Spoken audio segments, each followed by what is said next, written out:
안녕하세요. 억척같이 살아온 60대 후반 여자입니다. 요즘 우리나라 사람들의 평균적인 삶의 질이 많이 높아진 것 같아요. 물론 모두가 그렇진 않겠지만 대부분의 사람들은 삼시세끼 굶을 걱정 없는 나날을 당연하게 누리며 살고 있죠. 제가 어릴 때만 해도 워낙에 가난한 집이 많아 고등학교까지 나오지 못하는 친구들이 참 많았는데 말입니다. 지금 이렇게 우리나라가 살기 좋아진 건 아마 이전 시대의 많은 사람들이 자식들에게 가난한 삶을 물려주지 않기 위해 애를 쓴 덕분이라고 생각해요. 저와 남편 역시 비슷한 삶을 살았습니다. 하지만 젊은 시절 그렸던 이상적인 미래를 이뤄내지 못했죠. 저는 평소 즐겨 듣던 이 채널에 고되게 살았던 저와 남편의 젊은 시절과 현재에 대해 이야기해 보려고 해요. 앞서 말했듯 제가 어렸을 땐 가난한 집이 많았고 제가 태어난 집안 또한 마찬가지였습니다. 저는 삼남 일녀 중 둘째로 태어났는데 저희 부모님은 아들만 귀하게 여기던 사람들이었어요. 유일한 딸이었던 전 어릴 때부터 식모처럼 자랐고 중학교까지밖에 나오지 못하고 일만 하며 살다가 성인이 된 후 몰래 가출을 했죠. 더 이상 그 집안에서 하녀처럼 살기 싫었거든요. 일을 찾아 서울로 올라온 전 닥치는 대로 일을 하며 독하게 살았습니다. 그러다 당시 일하던 공장에서 만난 남편과 20대 중반에 결혼을 했죠. 남편 또한 저처럼 가난한 집에서 태어나 부모의 사랑을 못 받고 자란 사람이었어요. 남편은 장남밖에 모르던 집안의 셋째였는데 시댁은 없는 살림에 장남에게만 모든 걸 퍼주던 집안이었더군요. 난 부모님이 돈 아깝다고 고등학교도 가지 말라는 거 싹싹 빌어서 겨우 고등학교 졸업장을 땄어.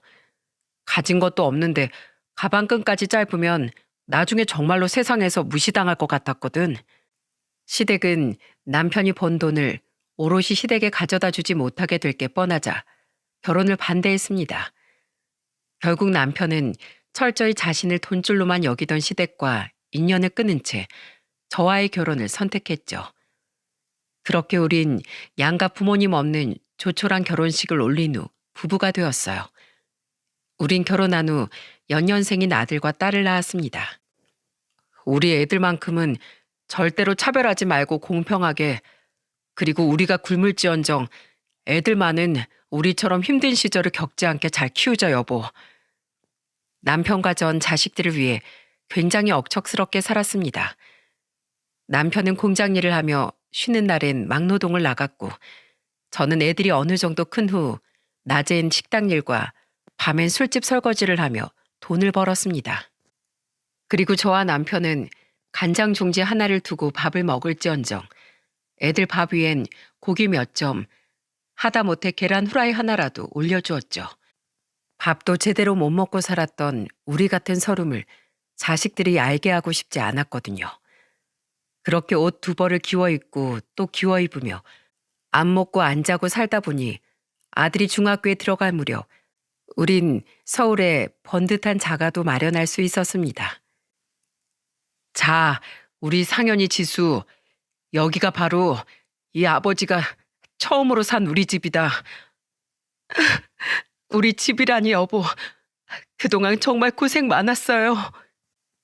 처음으로 가지게 된 우리 집이라는 생각에 감정이 북받친 전 그 집으로 이사를 가던 날 남편을 끌어안고 펑펑 울었어요. 이후 허리가 많이 안 좋았던 남편은 막노동을 그만두고 공장 일에 전념하며 밤엔 대리운전을 뛰었고 저는 식당과 술집 설거지를 그만두고 오리고기 식당을 차렸습니다. 그렇게 집을 산 이후에도 남편과 저는 계속해서 밤낮 없이 뼈 빠지게 일했어요. 또한 여전히 주위에서 독하다, 구두 쇠다 하는 말을 들을 정도로 억척스럽게 살았지만 통장에 쌓이는 돈을 보며 저와 남편은 행복해했죠. 술 취한 손님 상대하랴 장사하랴 많이 힘들지 여보. 이제 번듯한 우리 집도 있으니까 당신은 좀 쉬엄쉬엄 일해도 돼. 당신이 그렇게 열심히 사는데 아내 된 사람이 어떻게 그래요? 난 괜찮아요. 아직 나이도 젊은데 지금 좀 고생스러우면 어때요? 우리가 지금 열심히 살아야 나중에 우리 상현이 지수가 우리처럼 고생 안 하고 편하게 살게 하죠. 우리는 오직 자식들의 행복만 바라며 살았습니다. 그렇다고 마냥 아이들을 오냐오냐 버릇없이 키우진 않았어요. 둘째인 딸은 우리의 고생에 보답하듯 참 착한 효녀로 자라준 반면 첫째인 아들은 조금 철딱선이 없고 이기적인 성향을 가지고 있었는데 아들이 예의 없게 행동할 때마다 남편은 아들을 엄하게 혼내곤 했죠. 그렇게 열심히 살다 보니 아이들이 대학에 갈 무렵엔 집안 형편이 굉장히 나아졌습니다. 남편은 더 이상 대리운전을 뛰지 않았고 저 또한 가게 문 닫는 시간을 새벽에서 저녁으로 바꾸게 되었어요. 돈의 무서움도 소중함도 잘 알고 있던 남편은 아이들 또한 돈의 소중함을 알길 바랬습니다. 남편은 대학생인 아들과 딸에게 학비는 전부 지원해 줄지언정 용돈은 최소한만 주더군요. 용돈이 부족하면 너희들이 직접 일해서 벌어 쓰거라. 그래야 돈이 귀한 걸 알지. 학비 대출 안 받게 지원해 주신 것만으로도 감사하죠. 나 대학 들어가면 아르바이트 진짜 해보고 싶었는데 재밌겠다. 딸은 군말 없이 오히려 신나게 아르바이트를 시작했고 기특하게도 첫 월급을 받아 저와 남편에게 내복을 사다 주더라고요. 반면 아들은 처음부터 남편에게 투덜대기 바빴죠. 엄마랑 아버진 돈도 많으면서 왜 자식한테 돈을 아껴요? 아르바이트 할 시간에 하나라도 더 공부해서 학점 잘 받는 게 제 인생을 위해 더 이득이잖아요. 그래? 네가 그렇게 공부를 열심히 할 자신이 있단 말이지? 그럼 어디 한번 해보거라. 원하는 만큼 용돈 지원해 줄 테니까 이번 학기에 장학금 받을 만한 성적 한번 내봐. 아들은 신이 나서 학교를 다니는 내내 남편의 카드를 마음껏 긁고 다니더군요. 아무리 봐도 매일 친구들과 술 먹고 놀러 다니느라 바쁜 것 같았지만 남편은 자신이 제안한 몇 달 동안 잠자코 아들의 행동을 지켜만 봤어요. 아니나 다를까 아들은 장학금은커녕 놀기만 하다가 학점 경고까지 받았습니다. 그 뒤 남편은 예전에 주던 최소한의 용돈까지 아들에게 일절 지원을 끊어버렸죠. 그리고 그동안 아들에게 지원해준 만큼의 액수로 방학 때 딸을 유럽 여행을 보내주었어요. 넌 그만한 돈을 전부 술 먹고 노는데 탕진했고 부모가 준 돈을 감사하게 여길 줄 알았던 네 동생은 유럽 여행하며 인생 경험을 쌓는데 쓸 수 있었다. 상현아, 널 미워해서 내가 이러는 게 아니야.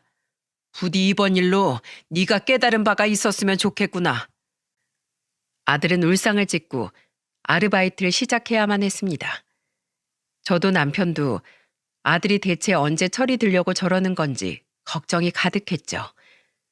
시간이 흘러 아들은 중견회사에 취직했고 교대를 졸업한 딸은 초등학교 교사가 되었어요.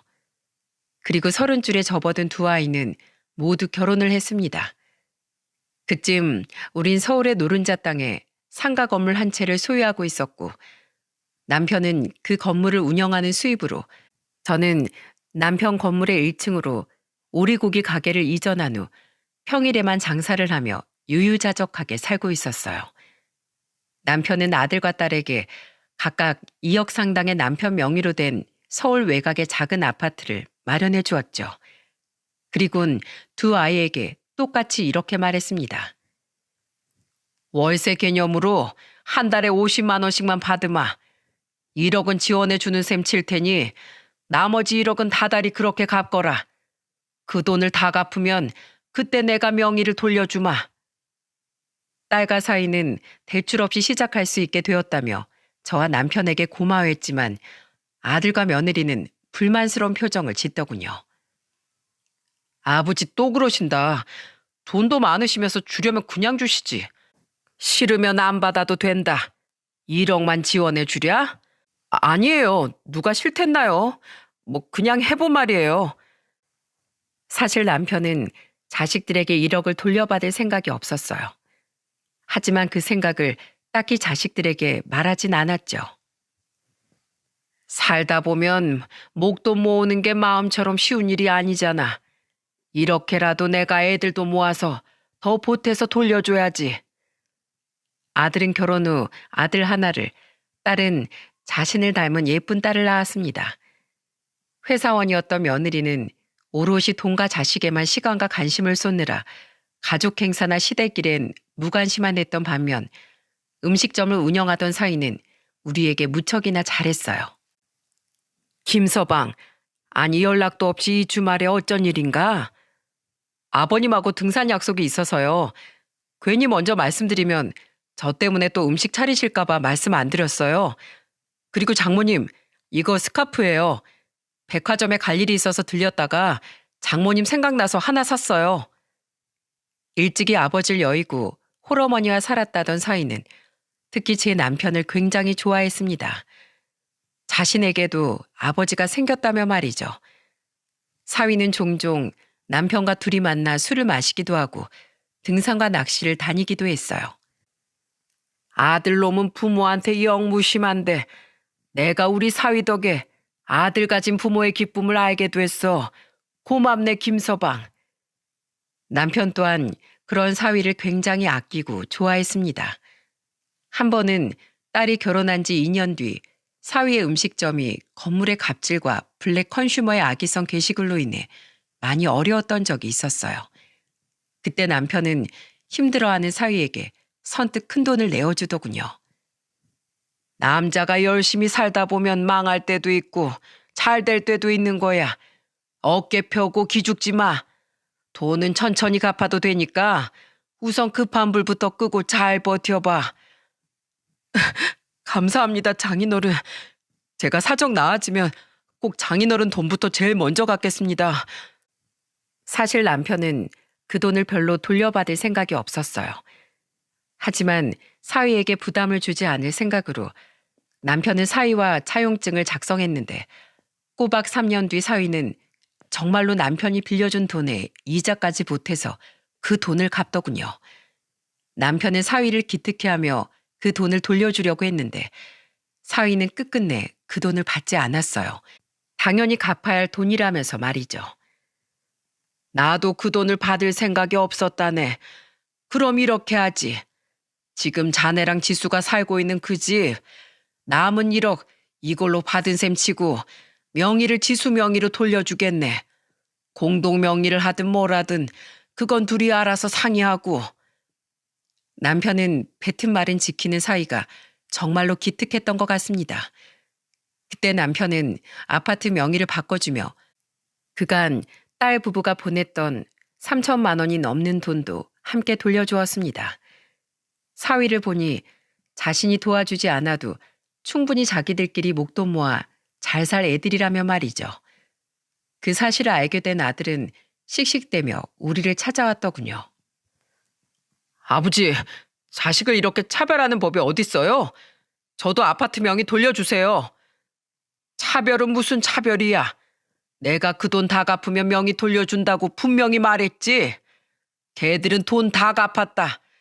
넌 다달이 50만 원씩 제때 보내지도 않는 놈이 무슨 염치로 명의를 돌려달라고 하는 거야?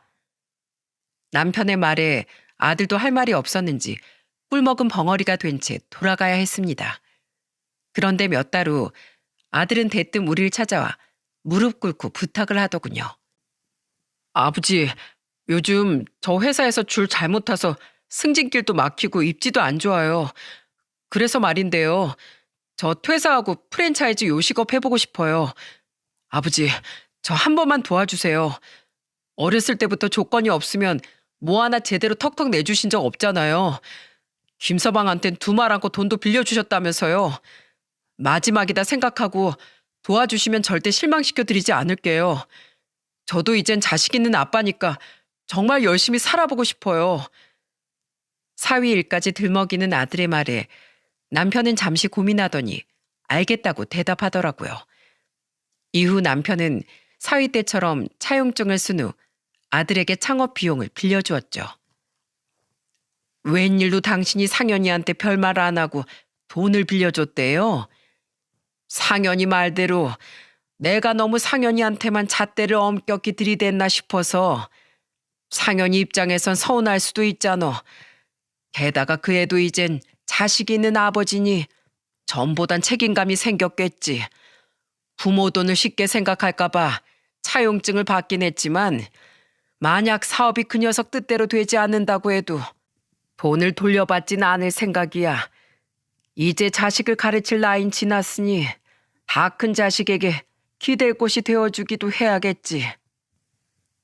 나이가 들어선지 남편은 전보다 많이 부드러워진 모습이었습니다. 아들은 수도권의 한 시내에 매장을 차렸다더군요. 멀어서 직접 가보진 않았지만 크게 잘 되진 않아도 어느 정도 자리를 잡아 적자는 면하고 있다는 아들의 말에 저와 남편은 안심을 할 수 있었죠. 아직 순수익이 많이 남을 정도는 아니어서 돈을 좀 천천히 갚아도 괜찮을까요, 아버지? 괜찮다. 그 돈은 너무 신경 쓰지 말고 장사에나 신경 써. 아들은 2년이 넘도록 남편의 돈을 조금도 갚지 않았지만 어차피 받을 생각이 없던 돈인지라 남편은 개의치 않는 듯 했습니다. 남편이 물어보면 아들이 사업 사정을 계속해서 설명해 주기도 했기에 남편은 아들이 성실하게 사는 모습을 보며 만족해 했죠. 그런데 어느 날부턴가 남편은 자꾸만 소화가 안 된다고 불편을 호소하더군요. 게다가 입맛도 잃고 자꾸만 살이 빠지는 것이 어딘가 문제가 있는 것 같았어요. 그렇게 큰 병원에서 검사를 받은 남편은 청천벽력 같은 말을 듣고 말았습니다. 함께 검사 결과를 들은 저는 그만 자리에 주저앉고 말았죠. 간경화가 많이 진행된 상태네요. 많이 불편하셨을 텐데 너무 늦게 오셨습니다. 남편은 중증 간경변 판정을 받았어요. 최선을 다해보겠지만 치료 시기를 놓쳐 지금은 간이식밖에 답이 없을 것 같다는 의사의 말이 그렇게 절망스러울 수가 없었죠. 우선 빠르게 입원하는 것이 좋겠다는 의사의 말에 남편은 입원 수속을 밟게 되었습니다. 환자복으로 갈아입은 남편을 보며 저는 하염없이 눈물을 흘렸어요. 술도 잘 안 마시는 양반이 간이 왜 그리 상했다는 거요? 그동안 힘들게 산 대가가 고작 이런 병이라니 하늘이 너무 원망스럽네요. 저는 가게를 쉬고 남편을 간병하기 시작했습니다. 갑작스럽게 들이닥친 불행에 딸과 아들 그리고 며느리와 사이까지 모든 식구들이 다 참담함을 감추지 못하더군요. 딸은 남편에게 자신의 간을 주고 싶어 했어요. 하지만 남편은 그런 딸의 말을 매몰차게 거절했죠. 내가 자식들 건강 해치면서까지 더 살아서 뭐하냐. 됐다. 간이식 대기 순서 기다리다가 내 차례가 오면 감사하게 받는 거고 아니면 마는 거야.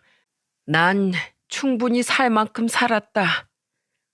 남편의 단호한 거절에도 딸은 결국 남편 몰래 공여자 적합 검사를 받았더군요.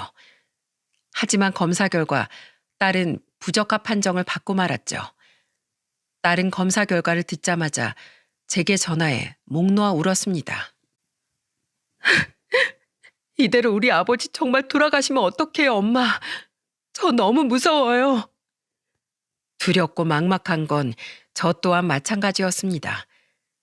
처음엔 저도 남편처럼 차마 부모를 위해서 자식들의 건강을 빼앗을 엄두가 나질 않았어요. 하지만 증상이 심해져 점점 복수가 차오르고 황달이 심해지는 남편을 보니 사태의 심각성이 실감나더군요. 이러다 정말로 남편이 죽겠다 싶어 저는 결국 긴 시간 고민 끝에 남편의 병문안을 왔던 아들을 조용히 불러 어려운 부탁을 입 밖으로 꺼냈습니다. 상현아, 엄마가 되어서 자식에게 이런 부탁하기 너무 미안하다만 저대로 뒀다간 네 아버지 정말로 큰일 나게 생겼다. 이대로 허무하게 세상을 떠나기엔 네 아버지 인생이 너무 가엾지 않니? 네 아버지가 가족을 위해서 얼마나 힘들게 살았는지 자식인 너도 잘 알잖아. 그래서 말인데 상현아, 네가 아버지에게 간이식을 좀 해주면 안 되겠니? 우선 검사부터 받아봐야겠지만 지수가 부적합 판정이 나온 마당에 자식 둘 중에 한 명은 적합 판정이 나오지 않겠어? 이 엄마가 이렇게 부탁한다. 저는 두 손으로 아들의 손을 붙들며 애원했습니다. 그런데 아들의 반응은 너무도 충격적이었어요.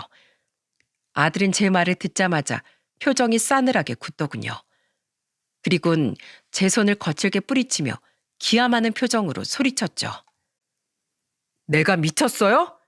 엄마 제정신이세요? 저 엄마 아들이에요. 아직 살날 창창한 재간을 다 죽어가는 아버지를 위해서 나눠주라고요? 자식 인생 망칠 일이 있으세요? 아버지도 자식 간에 안 받겠다잖아요. 그리고 아버지 손주도 보고 돈도 벌 만큼 벌어서 떵떵거리면서 살아도 봤으니까 이만하면 지금 돌아가셔도 호상인 거예요. 자기 명보다 더 많이 바라면 욕심이라고요. 아, 진짜 짜증나. 전지수 걘 맨날 자기만 세상에 둘도 없는 효녀인 척 하더니 이 상황에 자기 혼자 멋대로 검사받고 부적합 판정까지 받아서 절 이렇게 나쁜 사람 만든대요. 걔 사실 검사도 안 받아보고 아버지한테 간주기 싫어서 미리 선수 친 거 아니에요? 아무튼 전 절대로 못하니까 저한테 쓸데없는 희생 강요하지 마세요. 아들은 냅다 소리를 질러버리곤 씩씩대며 병원 복도를 빠져나갔습니다. 큰 상처를 받은 전 그 자리에 서서 눈물을 펑펑 흘리고 말았어요. 물론 자식이 부모에게 간을 공여해주는 것이 의무는 아니니 아들에겐 거절할 자유가 있는 것이 당연했죠.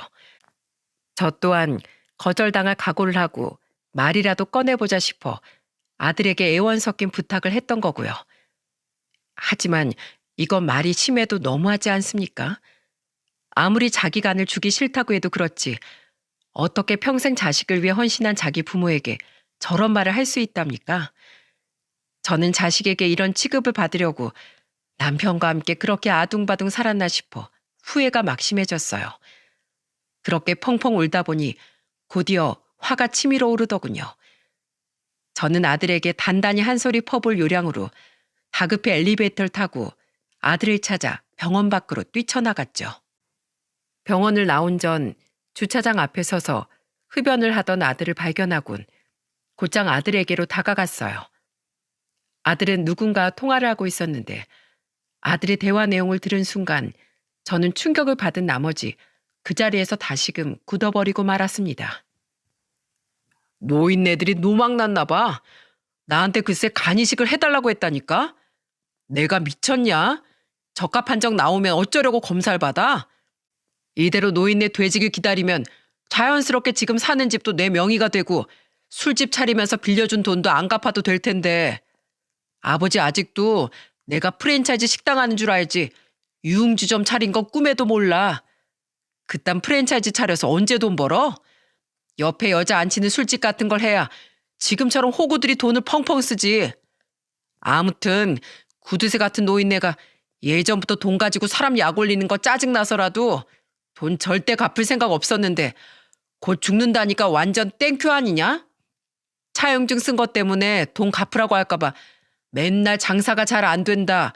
본사에서 자꾸 인테리어를 새로 하라고 요구한다 하면서 이 핑계 저 핑계 대느라 얼마나 피곤했는데 구두쇠 영감탱이 그렇게 돈 가지고 나한테 갑질하더니 꼴 좋게 됐다. 천벌 받은 거지 뭐. 제가 지금 대체 무슨 소리를 들은 거랍니까? 아들이 우릴 속이고 유흥업소를 운영하고 있었다는 사실만 해도 기함할 만한데 그 나머지 말들이 더더욱 충격적이더군요. 아무리 아들이 저밖에 모르는 애였다지만 자기 이득을 위해 부모의 죽음을 기뻐하는 호로 자식인 줄은 꿈에도 상상하지 못했으니까요. 눈에서 피눈물이 흐른다는 말이 무슨 말인지 그때 처음으로 알 것 같았습니다. 저는 솟구치는 분노를 참지 못하고 아들에게 다가가 냅다 아들의 뺨을 후려쳤죠. 아! 뭐야? 엄마? 영문도 모르고 뺨을 맞은 아들은 눈물을 뚝뚝 흘리며 자신을 노려보고 있는 저를 보고 상황 파악이 된 것 같더군요.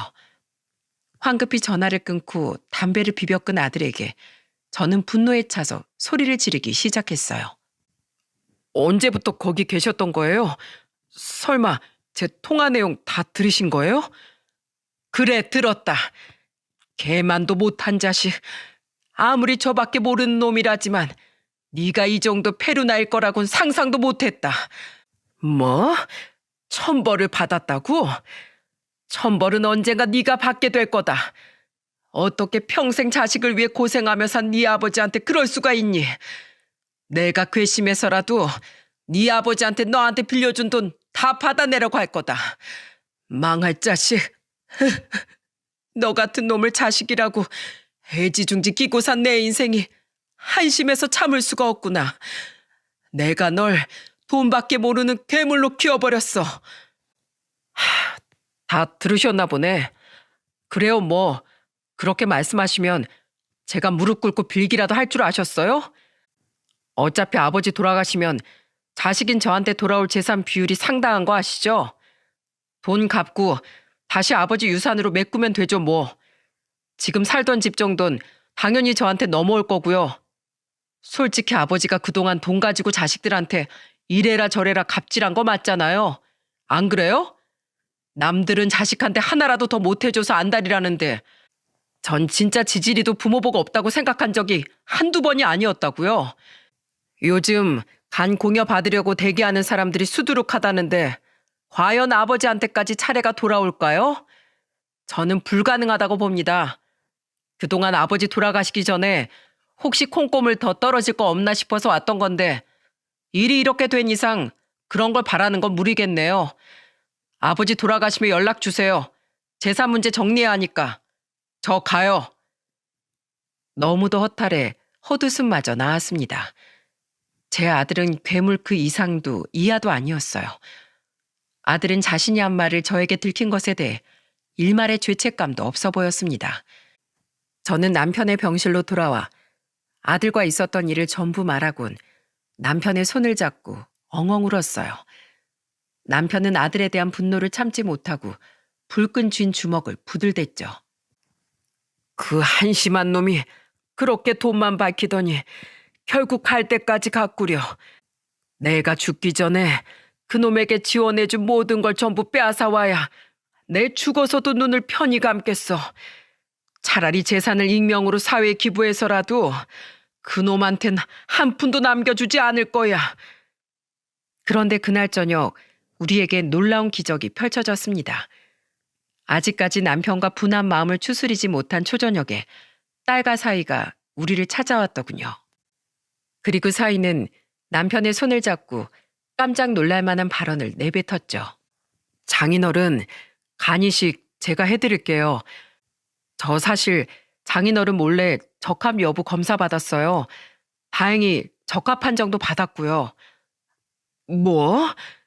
이 사람아, 그건 절대 안 될 말이야. 내가 내 자식 간도 안 받겠다고 했는데 남의 집 귀한 자식 간을 어떻게 받나? 장인어른, 그러지 말고 제발 간이식 받아주세요. 손 쓸 수 있는 방법이 분명 눈앞에 존재하는데도 장인어른을 이렇게 보내게 되면 저랑 제 아내 가슴엔 평생 사라지지 않을 피멍이 들 겁니다. 제발 저랑 제 아내를 위해서라도 고집 그만 부리시고 간이식 받아주세요. 그래요, 아버지. 저도 이렇게 부탁할게요. 제가 이 사람한텐 평생 은혜 갚으면서 살 테니까 우리 우선 살아요. 네? 저 아버지 없이 정말 못 살아요. 사위와 딸은 눈물을 흘리며 남편을 설득했습니다. 그 모습이 얼마나 애절한지 지켜보던 제 눈에서까지 눈물이 쉴 새 없이 흘러내렸죠. 결국 남편은 두 아이의 설득 끝에 간이식 수술을 받기로 결정했어요. 아들도 날 외면했는데 끝내 내 사위가 날 살리는구나. 고맙네, 김서방. 상연히 그놈과 달리 자네와 우리 지수는 의심할 여지 없는 진정한 내 자식이야. 수술을 들어가기 전 저는 사위의 손을 잡고 흐느끼며 고맙다는 말을 멈추지 않았습니다. 김서방, 부디 수술 잘 받고 무사히 나와야 하네. 내 남편을 살려줘서 어려운 결심해줘서 정말 고맙네. 다행히 수술은 성공적으로 끝났습니다. 그동안 아들은 단 한 번도 병원을 찾아오지 않았죠. 수술을 받고 열흘 뒤 퇴원을 한 남편은 아직 몸도 회복되지 않은 상태였음에도 불구하고 벼르고 있던 복수를 시작했어요. 아들을 혼내줄 이날만을 기다리느라 병원에서 매일같이 이를 갈았다며 말이죠. 나다 상현아. 병원에선 더 이상 방법이 없다고 해서 퇴원하고 집으로 왔다. 죽기 전에 마지막으로 너에게 할 말이 있으니 집으로 오려무나. 내가 눈을 감기 전에 마지막으로 자식과의 앙금은 풀고 가고 싶구나. 남편은 그냥 불러들이면 아들이 오지 않을 거라고 생각했는지 사위가 남편에게 간이식을 해준 사실을 모르는 아들에게 거짓말을 하고 아들을 집으로 불렀습니다. 앙금을 풀고 싶다는 남편의 말에 아들은 유산 이야기를 하려나 싶었는지 아주 콧노래까지 부르며 집으로 달려왔더군요. 그렇게 남편과 저 그리고 딸과 마주한 아들은 남편의 입에서 나온 폭탄 발언에 얼빠진 표정을 짓고 말았죠. 나 김서방이 간이식 해줘서 수술받고 퇴원했다. 네? 아니 아버지, 죽기 전에 마지막으로 할 말이 있으시다면서요? 그럼 지금 저한테 거짓말하신 거예요? 그래, 너도 나한테 유흥업소가 아니라 프랜차이즈 식당 차렸다고 거짓말했잖니. 그래서 나도 너한테 아무런 죄책감 없이 거짓말 좀 해봤다. 넌 내가 죽으면 내 돈 꿀꺽 갈 생각에 신나 있었다며? 그런데 어쩌냐? 내가 이렇게 김서방 덕에 멀쩡히 살아 돌아와서. 아버지, 그게요. 전부 오해세요. 그냥 그땐 친구랑 통화하다가 허세 한번 부려본 거예요. 말도 안 되잖아요. 자식이 돈 때문에 부모가 죽길 바란다는 게요. 안 그래요? 근데 그 상황에서 엄마가 대뜸 제 뺨을 때리면서 뭐라고 하니까 저도 욱해서 마음에도 없는 말 했던 거예요. 믿어주세요. 남편의 말에 아들은 그제야 일이 잘못 돌아가고 있음을 직감했는지 말도 안 되는 변명을 늘어놓기 시작했습니다.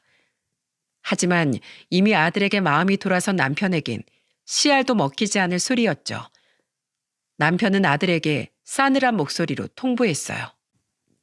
그동안 네가 월세라고 드문드문 보내준 돈 700만 원 돌려주마. 대신 내 명의의 집에서 나가라. 난 괘씸해서 더는 널 내 아들로 생각 안 할 거다. 내가 빌려준 돈도 당장 안 갚으면 법적 소송을 불사해서라도 다 받아낼 거야. 아버지! 부를 것 없어. 난 그동안 어떻게든 너에게 인생을 똑바로 가르치려고 최선을 다해 노력했어. 하지만 그런 내 노력은 전부 헛수고였던 모양이다. 자식인 네가 날 저버렸으니 나도 더 이상 네 부모로 살기 싫다. 집은 당장 내놓을 테니까 나 입원한 동안 바쁘다면서 딱 2번 5분씩 얼굴 보인 네 아내랑 자식 데리고 당장 나가라. 안 나가면 경찰 불러서 쫓아낼 테니까 험한 꼴 보이기 싫으면 제발로 나가. 알았어? 아버지, 정말 자식한테 이렇게까지 하셔야겠어요? 제가 말실수한 거라고 분명 말씀드렸잖아요. 좋아요. 집에서 나갈게요. 그깟 집, 그깟 돈 주면 그만이죠. 전 항상 돈을 무기로 자식을 가르치려고 드는 아버지가 싫었어요.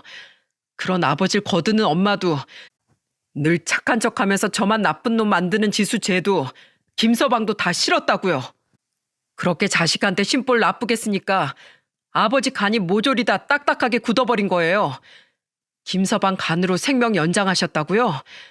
그따위 심보로 자식까지 버리고 어디 얼마나 잘 사나 두고 봅시다. 자식 버리고 아버지가 마음 편하게 살 수 있을까요? 이식받은 간까지 모조리 다 망가져 버리고 말걸요? 어디 두고 보세요. 저 이렇게 물먹인 죄 언젠가 꼭 그대로 돌려받으라고 제가 밤마다 물 떠놓고 기도할 테니까 어디 한번 잘 먹고 잘 살아보시라고요. 오냐, 내가 꼭 만수무강해주마. 고얀 놈, 차용증에 약속된 기한 얼마 안 남은 거 알지? 전부 다 토해내라. 안 그러면 네 그 더러운 술집으로 소장을 날려버릴 테니까. 넌 진짜로 널 위해주는 부모를 그깟 돈 때문에 잃은 오늘을 평생 후회하며 살게 될 거다. 아들은 자신의 애원이 통하지 않자 곧바로 사납게 돌변했고 끝내 남편에게 악당까지 퍼붓더군요. 남편은 핏대를 세우며 아들에게 소리를 질렀고 딸은 아들을 집 밖으로 마구 밀치며 소리쳤죠. 나가 이 개자식아. 넌 이제 내 오빠도 아니야. 부모님 눈에 피눈물 내고 네가 잘 살 것 같아? 난 네가 오늘도 내일도 1년 뒤에도 10년 뒤에도 매일 지옥 속에서 살길 빌고 또 빌 거야. 감히 내 부모님 눈에 피눈물 나게 한 죄값 언젠가 톡톡히 치를 날이 올 거라고. 2번 다시 우리 가족 앞에 나타나지 마. 이 쓰레기 자식아, 꺼져. 착하기만 했던 제 딸이 그렇게 악에 바친 모습을 저는 난생 처음 봤어요. 엉망진창이 된 가족의 모습을 보며 저는 가슴을 치고 통곡했습니다. 그렇게 가족의 행복을 바라며 악착같이 살아왔건만 그 모든 걸 산산조각 내버린 아들이 원망스럽기 짝이 없었죠. 그렇게 우리 가족은 아들과 영영 인연을 끊어버리고 말았어요. 아들 또한 우리와 인연을 제대로 끊기로 작정했는지 한 달도 되지 않아 남편에게 빌린 돈을 갚고 이사를 나갔습니다. 그 아들의 그 며느리라고 며느리 또한 우리에게 연락 한 통 하지 않았죠. 남편은 그 집을 판 돈을 전부 사위에게 주었어요. 장인어른, 전 이 돈 필요 없습니다. 저번에도 그렇고 저는 제가 노력해서 얻은 돈이 아닌 걸 욕심낼 생각 전혀 없어요. 이러려고 장인어른께 간이식을 해드린 건 더더욱 아니고요. 이러시면 제 진심이 왜곡되지 않습니까? 그래도 밖에 내 목숨값일세. 그리고 이 돈이 자네가 내게 양보해준 건강의 값어치에 발끝만도 못 미친다고 난 생각하네. 그러니 내 마음 편하게 해주기 위해서라도 그냥 받아주게. 차라리 이 돈을 보태서 더 큰 집으로 이사 가는 건 어떤가? 혼자 사시는 사부인도 모시고 살 수 있게 말이야. 좋은 생각이다, 여보. 안 그래도 어머님 요새 부쩍 건강이 많이 안 좋아지셨잖아. 지금 집은 방이 작아서 모시러 엄두를 못 냈는데 이참에 이사 가서 어머님 모시고 살자. 다른 건 몰라도 어머님이 조금이라도 젊으실 때 함께 시간을 보내는 것만큼 중요한 것도 없잖아. 사위는 자신의 홀어머니 이야기가 거론되자 그제야 머뭇거리며 남편이 주는 돈을 받겠다고 하더군요. 그리곤 바닥에 무릎을 꿇고 고개를 숙여 남편과 제게 큰절을 했죠. 정말 감사합니다, 장모님, 장인어른. 저희 어머니가 정말로 기뻐하실 거예요. 매번 이렇게 도움만 받아서 제가 정말 면목이 없습니다. 면목 없는 건 오히려 날세 이 사람아. 자식 간을 빼앗아가는 사돈이 미울 법도 했건만 자네랑 수술 받던 날 내게 다행이라고 축하한다고 말씀해 주시던 사부인의 고마운 얼굴을 내 잊을 수가 없네. 그런 선한 모친 아래에서 자랐으니 자네 또한 그렇게 됨됨이가 바른 걸 테지. 자네가 내게 준 2번째 인생을 나 또한 절대로 헛되게 쓰지 않겠네. 정말 고마우이. 또한 저는 사위에게 또 다른 제안을 했습니다. 김서방, 자네 요즘 마스크 시국 때문에 다시 장사가 힘들어졌다지? 그 못된 건물주가 그 와중에 월세까지 올려달라고 요구했다며. 그러니 이참에 그냥 그 건물에서 나오는 건 어떤가? 네? 하지만 그럼 당장 장사는 어떻게 하고요? 우리 건물로 들어와. 평생 월세와 관리비 전부 무료로 해줄 테니까. 자네 장인이랑 이미 다 상의한 거야. 난 이제 70이 다 돼서 어차피 힘들어서 가게 접으려고 했으니 그 자리로 들어오게. 다른 사람에게 세 주는 것보다 가족인 자네가 들어와 준다면 그것만큼 우리에게 반가운 일도 없지. 우리 건물 나름 노른자 땅에 있는 거 알지? 유동인구도 많아서 밥 장사하기 딱인 위치야. 말은 안 했어도 그동안 가게 때문에 마음고생이 심했는지 결국 사위는 눈물을 뚝뚝 떨구더군요. 사위의 마음고생이 너무도 잘 느껴져 저는 그런 사위를 꼭 안고 위로해 주었죠. 그렇게 저는 식당을 그만두고 사위는 우리 건물로 들어오게 되었습니다. 남편이 사위에게 간이식을 받은 지도 2년이 흐른 지금 다행히 큰 부작용 없이 남편과 사위는 둘 다 건강을 되찾았어요. 한 가지 변화가 있다면 두 사람 다 수술 이후 술을 끊었기에 둘은 더 이상 함께 술잔을 기울이지 못했다는 점이죠. 대신 두 사람은 요즘 각종 차의 맛을 들여 저희 집에서 종종 다도까지 하고는 합니다. 한편 시국이 점차 풀리며 다행히 새로 시작한 사위의 음식점은 매출이 많이 올랐어요. 솔직히 저도 큰 소리 뻥뻥 치긴 했지만 장사가 잘 되지 않으면 어쩌나 걱정했었는데 정말 다행인 일이 아닐 수 없었죠. 아유, 그냥 두세요, 장인어른. 저희 직원들도 있는데 왜 홀 청소를 하고 계세요? 장모님도 얼른 고무장갑 벗으세요. 그냥 우리 예쁜 사이 뭐라도 도와주고 싶어서 그러지. 얼른 퇴근하고 가세. 사부인께서 눈이 빠지게 기다리시겠네. 오랜만에 우리 손녀도 만날 생각하니 들뜬 내 마음이 주체가 안 되는구먼. 사위와 저희 딸은 남편이 준 돈을 보태 조금 더 큰 아파트로 이사를 갔습니다. 그리곤 사부인과 합가를 해 살고 있는데 우리에게 고맙다며 사부인은 종종 우리를 저녁 식사에 초대해주곤 합니다. 오히려 고맙고 죄송한 건 우리인지라 우린 사부인을 뵈러 갈 때마다 선물을 하나씩 사들고 가곤 하는데 제법 식사 자리를 자주 가져서인지 요즘엔 사돈이 아니라 마치 친구처럼 사이가 많이 돈독해졌죠. 그렇게 행복하게 지내던 와중 몇 달 전 저는 마음 불편한 소식을 전해 듣게 되었습니다. 혼자서 집안일을 하고 있던 전 진동이 울리는 휴대폰 화면 속 이름을 보고 심장이 쿵 내려앉았어요. 엄마, 저 상현이에요. 다행히 제 전화 받으시네요. 그 사람은 바로 우리에게 악담을 퍼붓고 인연을 끊었던 아들이었습니다. 그리고 아들의 입에서 나온 아들의 근황은 굉장히 충격적이더군요. 엄마, 아버지는 건강하세요? 다름이 아니고 혹시 아버지 아직 저한테 화 많이 나셨어요? 그러신 거면 엄마가 아버지한테 저 좀 그만 용서해 주라고 잘 말해 주시면 안 돼요? 엄마, 저 지금 폭삭 망해서 길거리에 나앉게 생겼어요. 제가 운영하던 유흥주점 있죠? 거기에 불시 단속에 걸려서 저 검찰에 송치됐었어요. 제가 미성년자 접대부를 싼 맛에 몇 명 고용했었는데 그것부터 시작해서 걔네 친구들한테 술 판 거, 세금 탈세한 것까지 다 걸려서요. 게다가 제가 사장으로서 직원 교육 좀 시켰기로써니 거기에 앙심을 품고 종업원 한 명이 제가 평소 직원들을 폭행했다면서 진단서까지 끊어가지고 절 고소했더라고요. 덕분에 가게는 완전 폭삭 망하고 전 판사한테 초범인점을 어필하면서 싹싹 빈 덕에 겨우겨우 실형은 면하고 집행유예 2년 선고받았어요. 세금 폭탄 맞은 거 말할 것도 없고요. 그 돈 전부 내고 가게까지 날려먹어서 저 지금 진짜 알거지예요. 잠깐 가게가 어려울 때 아내 돈을 끌어다 썼는데 그 돈까지 날려먹었다면서 아낸 자기 돈 당장 못 메꿀 거면 애 데리고 이혼하겠다고 난리도 아니에요. 그래서 말인데 엄마, 아버지 잘 설득해서 저 5천만 원만 좀 빌려주시면 안 돼요?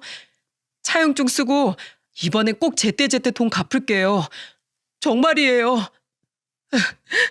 망하자마자 절 버린다는 아내가 너무 믿고 원망스러워도 어쩌겠어요. 저 부모님한테도 버림받은 마당에 아내랑 이혼까지 하면 갈 곳도 없는 외톨이 신세 된단 말이에요. 집도 아버지가 도로 가져가신 마당에 결혼할 때 해온 것도 없고 날려먹은 돈만 잔뜩이어서 분할받을 재산도 별로 없을 거라서요. 엄마, 제가 그땐 너무 멍청해서 진심으로 절 아끼고 사랑해준 부모님의 소중함을 미처 몰랐어요. 저 지금은 진심으로 뉘우치고 있어요. 그러니까 제발 저 좀 한 번만 용서해 주세요. 네?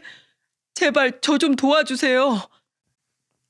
그래, 네 처지가 참 딱하게 되긴 했구나. 근데 아니 우린 널 용서할 마음이 조금도 없다. 들어보니 지금 처한 상황 중에 네가 억울할 만한 일은 하나도 없어 보이는구나. 네 이득을 위해서 어린 미성년자 애들이 인생을 망치고 범법 행위를 한 데다가 직원들한테 갑질도 모자라 주먹질을 해?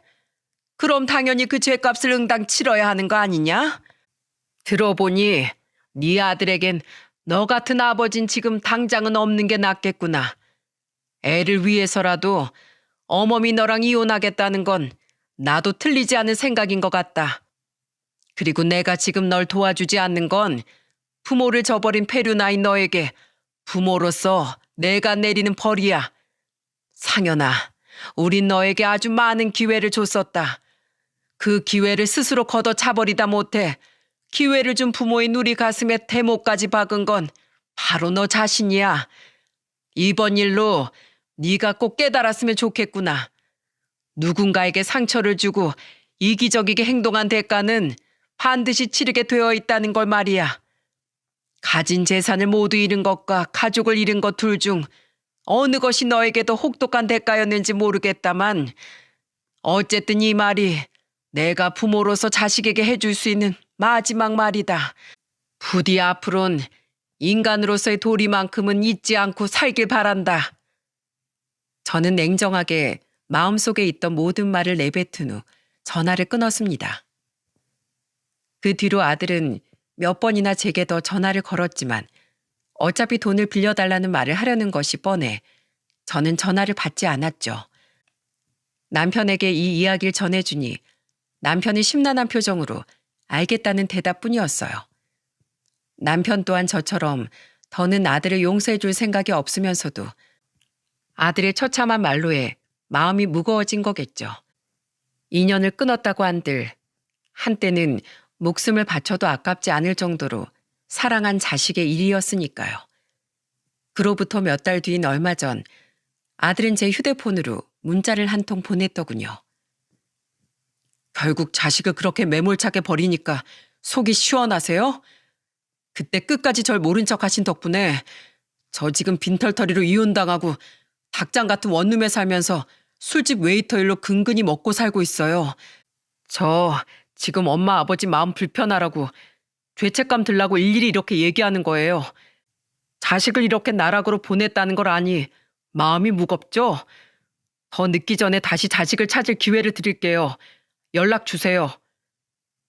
아들은 아직도 우리가 부모라는 이유로 자식인 자신을 그리워하고 있을 거라고 착각하고 있었습니다. 물론 아들은 항상 우리 마음속에 아픈 존재로 남아있을 테지만 여전히 남편과 저는 아들을 받아줄 생각이 없거든요. 저는 그 문자에 답장을 하지 않고 조용히 아들의 연락처를 차단해버렸죠. 제발 언젠간 아들이 정신을 차리고 세상을 올바르게 살아가길 간절히 바라며 말입니다. 사위는 여전히 남편에게 아들 노릇을 톡톡히 하며 아들을 잃은 우리에게 고마운 존재가 되어주고 있어요.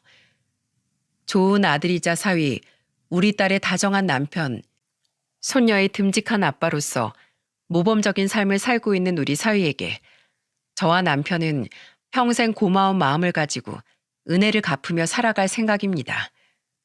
그것이 사위가 준 남편의 두 번째 인생에 대한 올바른 마음가짐이라고 믿으니까요.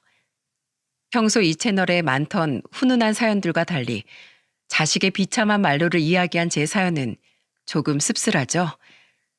저는 다른 부모님들은 우리와 같은 일을 겪지 않길 바라며 이 사연을 보내게 되었습니다. 물론 자식은 내 한 목숨을 다 바쳐도 아깝지 않을 만큼 소중한 존재이죠. 하지만 자식의 도리를 저버리고 10개를 주면 20개, 30개를 주지 않았다고 화를 내는 자식은 때론 과감히 놓아줄 줄도 알아야 한다는 걸 깨달았어요. 우리는 부모지만 자신의 인생을 사랑할 권리가 있는 하나의 인간이기도 하니까 말입니다. 부디 여러분들은 저와 남편과 달리 행복한 세월을 향해 끝까지 안녕하세요. 저는 이제 88순잔치를 한 김씨입니다. 저는 경상남도 상주 시골에서 자랐습니다. 국민학교 다니는 것만으로도 어른들에게 부담이 되었던 시절, 장녀인 저는 국민학교도 겨우 졸업했습니다. 농사일로 늘 바쁘신 부모님을 대신해 3명의 동생을 엄마처럼 키웠죠. 지금도 자식보다 훨씬 더 저를 챙겨봐주는 동생들입니다. 60년대에는 20살이면 거의 시집을 가고 빠른 친구들은 엄마가 된 친구들도 있었습니다. 동생들을 키우다 보니 그리고 전쟁의 속에서 살아남는 게 우선이었기에 국민학교를 다닐 수 있는 것만으로도 행복이었던 시대를 살아온 저는 매우 늦은 나이인 30에 결혼을 하고 33살에 귀한 아들을 낳았습니다. 지금 시대에는 30살이면 노처녀도 아니지만 그때는 노처녀라서 시집살이도 정말 심하게 했습니다. 아이를 업고 아궁이 밥을 하다가 태워서 혼나고 남편은 그 당시 돈을 벌어 오겠다고 남아공에 일을 하러 갔습니다. 그렇게 시댁에서 혼자 아이를 키우면서 남편 없이 5년을 하루도 눈물 흘리지 않은 날이 없을 만큼 힘들게 살았어요. 그러다 남아공에서 돈을 벌어온 신랑과 서울에 터전을 잡고 백반집을 시작했습니다. 오랜 시집살이로 반찬을 만들고 밥을 차리는 건 누구보다 자신 있었고 매사 부지런하고 사람 좋아하는 신랑 덕분에 어느새 월세에서 전세로 그리고 50대에는 아파트도 구입해 남들만큼 살았습니다. 늙은 나이에 하나 있는 외동아들이라 더 해달라는 대로 다 해줬고 제 옷은 누군가에게 얻어 입었습니다. 그래도 어디서 우리 아들 기 죽을까봐 종로 화신백화점까지 가서 고급 브랜드 옷을 사서 입혔었죠. 그 당시 50원짜리 보름달 빵은 몇십 년이 지나도 기억이 나네요. 아들이 사달라고 해서 사주고는 아들이 먹다 남긴 거 먹으면서 우리 부부는 그 50원짜리 빵이 무엇이라고 그리 아껴가면서 살았는지 현재를 살아가는 세대들은 잘 모르겠죠. 그때는 빵은 아들 소풍날에나 사줄 수 있는 음식이었답니다. 그리고 국민학교밖에 못 나온 부모와 달리 열심히 공부해서 꿈이 의사였던 아들 뒷받침해주기 위해 아낌없이 지원해 주었습니다. 서울은 저희가 살아온 시골과 너무나도 달랐어요. 70년대에도 잘 사는 집 아이들은 고액 과외를 했었고 저희 아들은 그게 한이 되었나 보더라고요. 이번에 아들이랑 큰 소리로 싸우면서 알게 되었네요. 아들에게는 그런 과외를 알아보고 준비하는 것들이 엄마의 몫이었는데 장사에 바쁘고 정보가 없는 저에게 너무나 먼 이야기들이었습니다.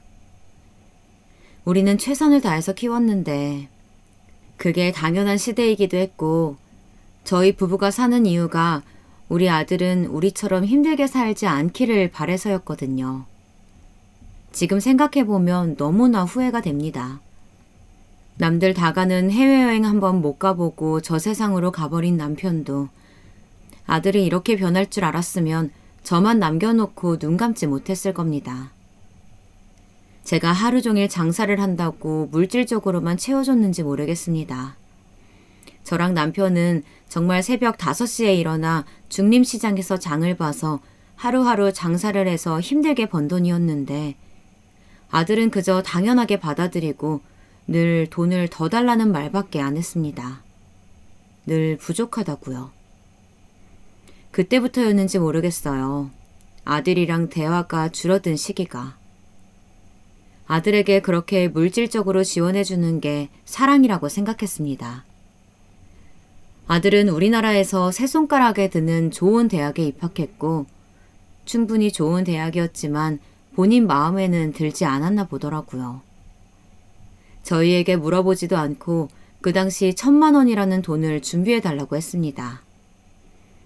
저희가 국민학교밖에 나오지 않아서 잘 모르니까 설명할 필요가 없었는지도 모르겠어요.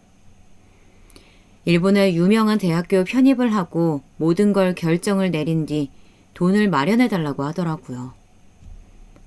하나 있는 아들이 공부를 잘해서 일본까지 유학을 간다는데 어느 부모가 빚내서 보내주지 아들을 말릴까요?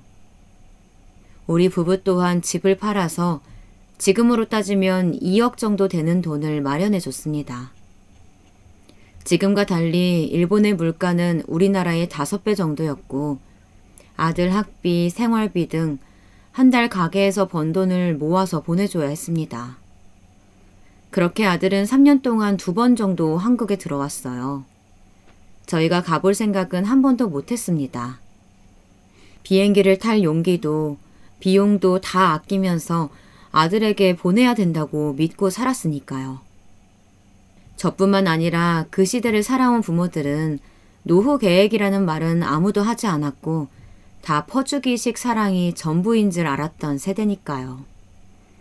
다시 그때로 돌아간다면 절대 그러지 않았을 텐데요. 마음이 아프네요.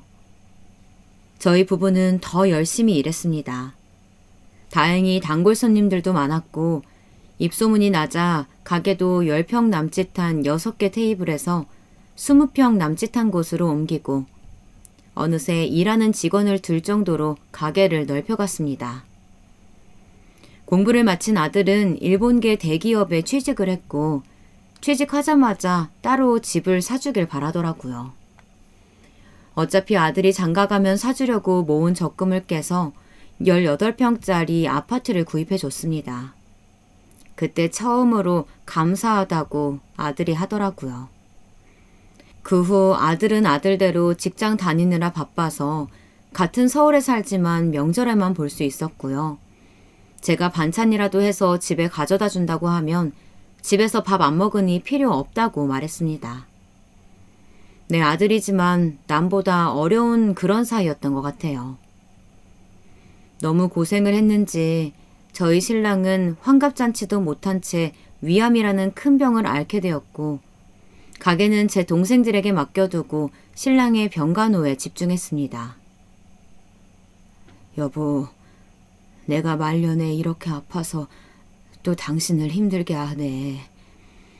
이제라도 장사 접고 남은 돈으로 당신은 여행도 좀 다니고 즐겁게 살다 오시오.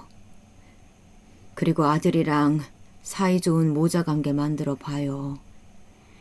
우리가 너무 돈에 얽매서 살았는지 지금 생각해보니 후회되는 인생이구려. 그 말을 끝으로 남편은 저를 남겨두고 떠났습니다. 아들 또한 엄마도 이제 장사 그만하고 편하게 사세요 라고 말했지만 남편도 없고 어느새 다 큰 아들은 자신의 삶에 빠져 살고 있었고 제가 돌아갈 자리는 제 식당뿐이더라고요. 그렇게 다시 남편의 자리를 식당 일로 채웠습니다. 혼자가 된 동생과 둘이서 30년간 한자리에서 하다 보니 어느새 동네 지인들이 단골 손님이 되었고 제 삶의 터전이 되었습니다. 나보다 힘들게 산 이웃을 챙기면서 사는 것이 제 인생의 유일한 낙이었습니다. 옆집 가게 사장님이 더 자식 같고 더 자주 얼굴을 보고 밥을 먹고 지금도 그분들이 있어서 법적 소송을 할 수 있었습니다. 정말 고마운 사람들이죠. 저희 아들은 살고 있는 집을 미리 상속해달라고 했습니다. 남편이 사망하고 난 뒤 상속세를 아낄 수 있다는 이유로요. 대신에 가게 옆 조그마한 월세집에서 사는 게 집에서 가게 왔다 갔다 하는 것보다 편할 것이고 월세는 자기가 부담하겠다며 이사를 강요하더라고요. 저 또한 남편이 떠난 집을 더 이상 유지하기 힘들었고 그저 나보다 똑똑한 아들이 하는 말이니 무조건 믿고 따랐습니다. 내가 늙으면 아들이 나를 보살펴 주겠지라는 믿음으로 아들에게 모든 걸 증여했죠. 또한 아들이 내년에 결혼할 아가씨가 있었는데 지금 시기가 집을 사기 좋을 때라고 하기에 어차피 내가 죽고 나면 다 아들에게 갈 재산이기에 아들이 시키는 대로 했습니다. 당시 5억이 넘는 아파트를 그렇게 아들 명의로 해주고 아들은 저희 집을 팔아서 회사 근처에 20평대 아파트를 구입하더라고요. 그리고는 가게 담보 대출까지 받아달라고 했습니다. 아들은 아파트를 상속받으면서 월세는 내어준다고 했지만 가게 문 닫는 날까지 한 번도 월세를 준 적이 없었습니다. 제가 그때는 돈을 버는 입장이라서 아들에게 달라고 하지도 않았어요. 아들에게 혼자 남은 엄마가 짐처럼 느껴지는 게 싫었거든요. 그해 제1교포 며느리를 데리고 왔습니다. 일본에서 대학 다닐 때부터 만났던 아가씨였는데 이제야 소개를 시켜주더라고요. 남편이 살아있을 때 한 번이라도 데리고 왔으면 좋았을걸. 하늘로 가는 길이 덜 힘들었을 텐데 이런 아쉬운 마음도 모르는 채 결혼 날짜까지 잡아서 저에게는 통보식이었습니다. 저는 아들 결혼 전 며느리 얼굴을 3번 보고 식장에 들어갔네요. 상견례 또한 일본에서 오셔야 했기에 식장에서 소개받았습니다.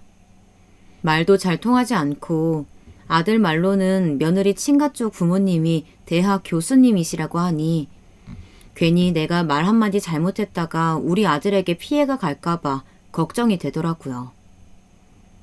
그렇게 아들을 장가 보내고 첫 제삿날이 다가왔습니다.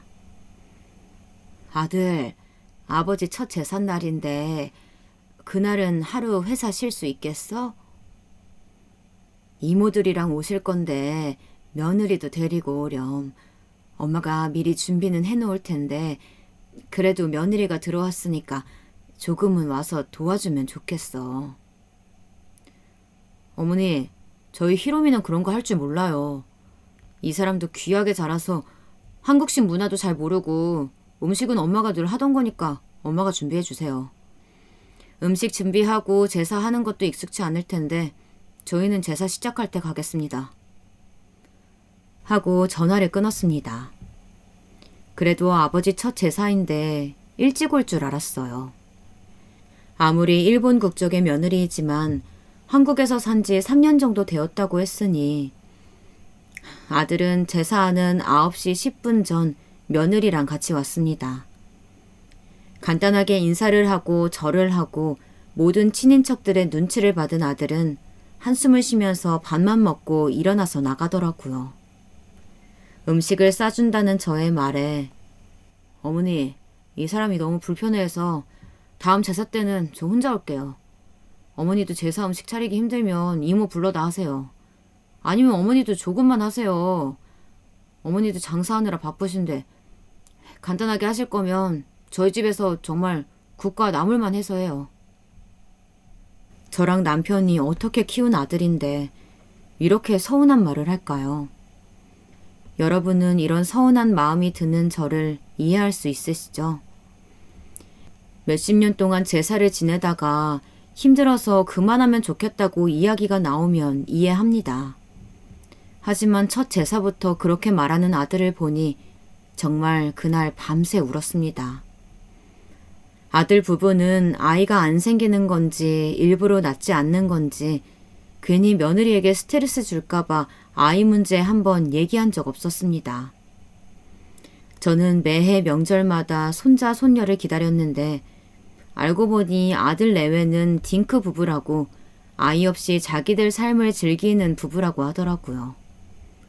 아기라도 있으면 그 핑계대고 아들 얼굴을 더 볼 수 있지 않을까 생각했는데 조금 더 아들이랑 가까워질 수 있을까 생각했는데 그것도 제 복이 아닌가 봅니다. 지금 생각해보면 정말 간단하게 인사만 하는 남보다 못한 사이였네요. 그렇게 10년이라는 세월 동안 아들 내외는 명절 그리고 제사 때는 아들 혼자 와서 봤습니다.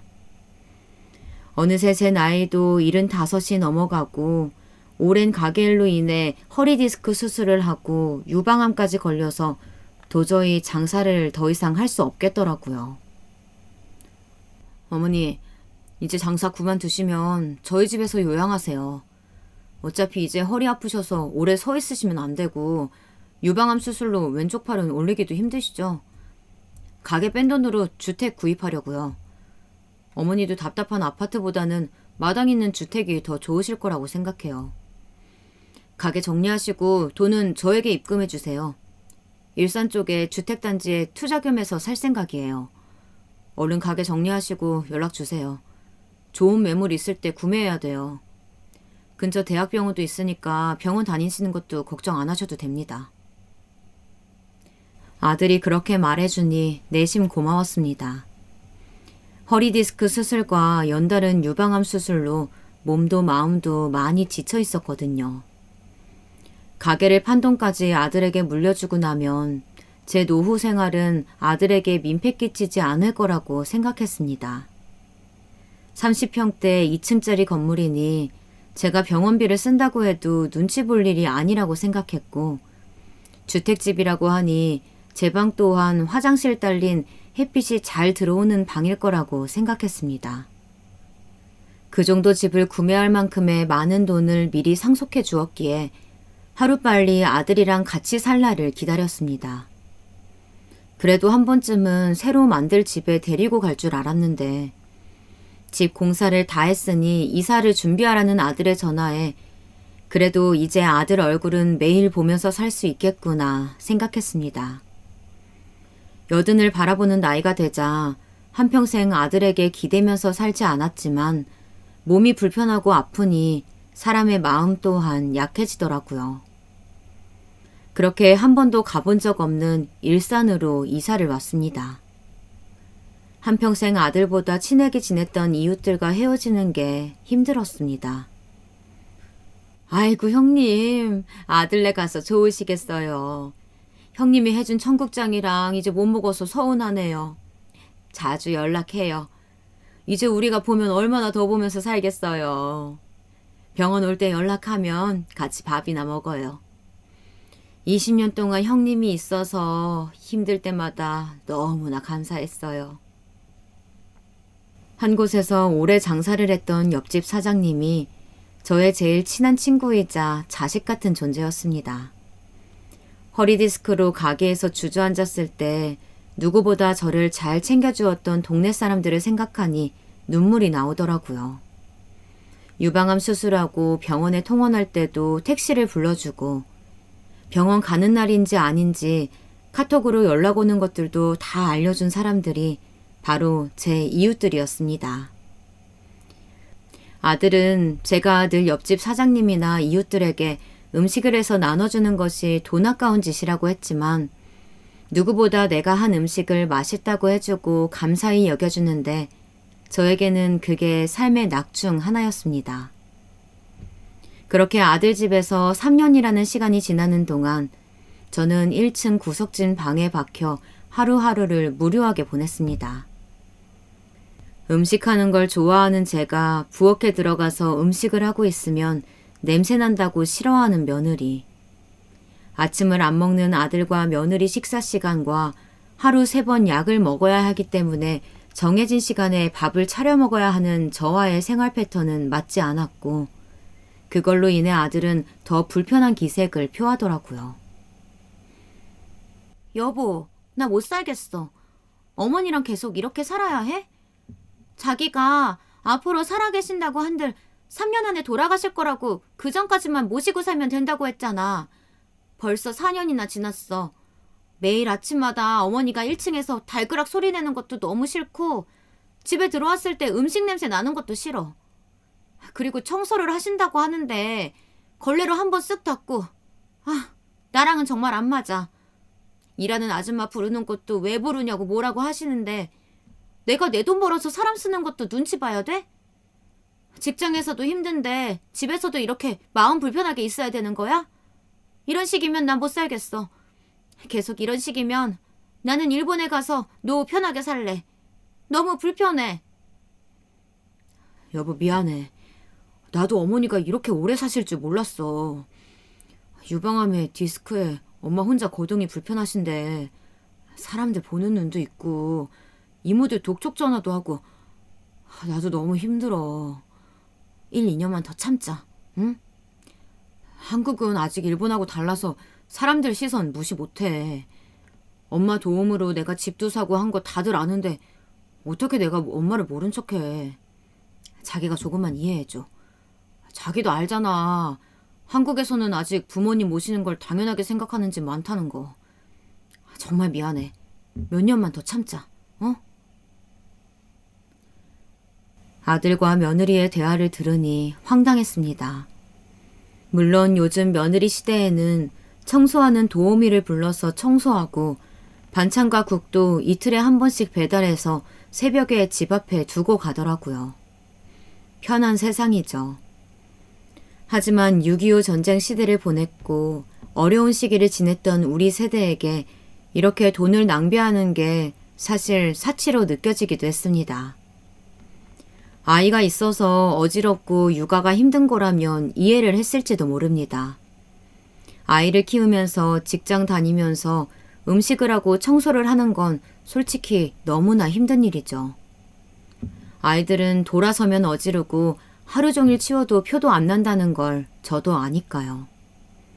하지만 아들 부부는 아이 없이 본인들 삶을 즐기며 살기로 결정했고 저 또한 주변에 불임으로 인해서 상처받는 사람들이 있다는 걸 장사를 하면서 많이 봤습니다. 그래서 한 번이라도 자식을 낳지 않는 거에 대해 말한 적이 없었는데 아들이 이렇게 제 가슴을 갈기갈기 찢을 때마다 너도 자식 낳아서 키워봐라 라고 말해주고 싶었는데 아들은 이런 제 마음을 절대 느낄 수 없겠죠. 부모가 되어봐야 부모의 마음을 알 수 있다는 게 정말인 것 같습니다. 그러던 어느 날 제가 넘어지는 사건이 일어났습니다. 제가 당뇨가 있어서 식사를 하고 나서 30분씩 걸어야 하기에 저는 매일 식사 후 산책을 합니다.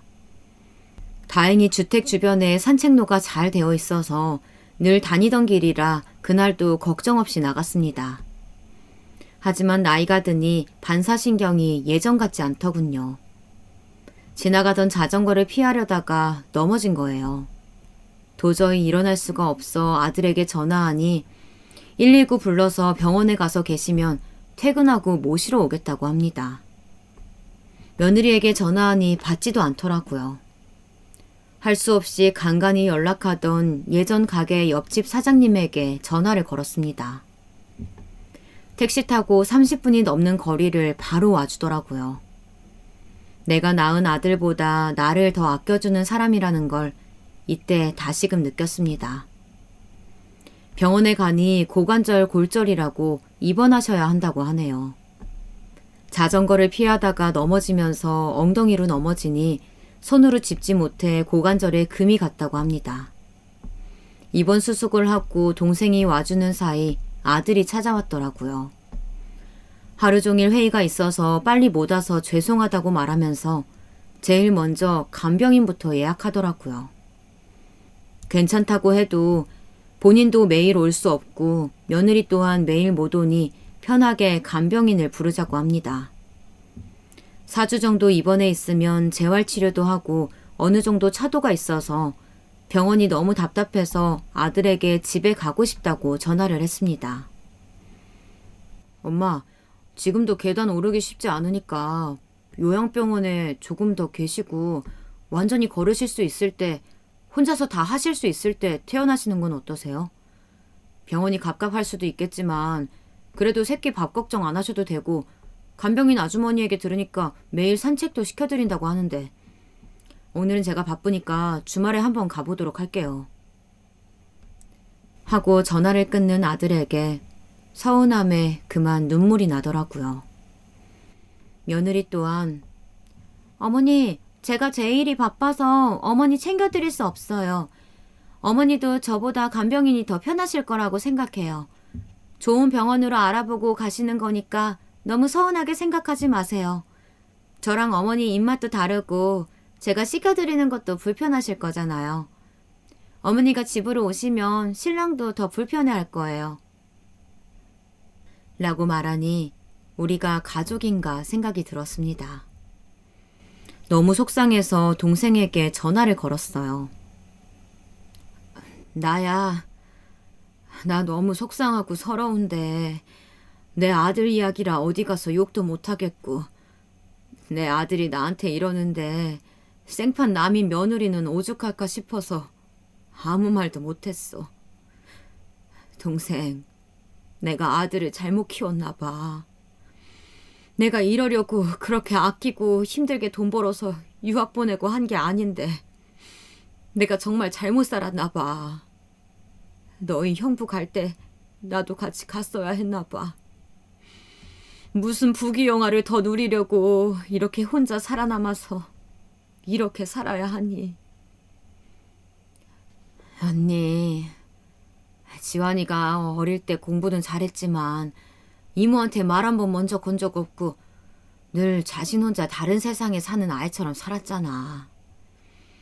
우리 아들도 늘 그렇게 살더니 본인 아이 낳고 나니 이제야 부모 마음을 아는 건지 철이 좀 들었어. 지원이는 아이까지 없으니까 언니의 마음을, 희생을 생각지도 못할 거야. 아휴, 우리 언니 불쌍해서 어떡해. 내가 지환이한테 한마디 해야겠어. 아무리 생각해도 이건 아니야. 언니가 어떻게 자기를 키웠는데 엄마를 이렇게 무시할 수가 있어? 며느리도 그래. 아무리 일본인이라고 해도 정도가 심하잖아. 배운 자식이면 뭐해. 돈 많은 집안 자식이면 이렇게 시엄마 무시해도 되는 거야? 나 대신 화를 내주는 동생과 통화하니 조금은 마음이 풀렸습니다. 딸도 없는 저에게 여동생과 옆집 사장님은 딸 같은 존재였네요. 그렇게 병원에 4개월 동안 있었습니다. 그동안 아들은 6번, 며느리는 3번 면회를 왔습니다. 같은 병실 사람들도 저는 자식도 없는 노인이라고 생각했을 만큼 와서 물 한 잔 마시지 않고 앉아있다가 갔습니다. 간병인 분 또한 마지막 날 제 손을 붙잡고 말하더라고요. 집에 가서도 이렇게 잘 챙겨주지 않으면 힘들면 전화하세요. 제가 한 번은 도와드리러 갈게요. 할 만큼 아들 내외는 병원비를 낸다는 이유로 본인 도리를 다 한 것 같이 말했습니다. 4개월 만에 집에 오니 제 방을 청소 한번 하지 않은 채 있더라고요.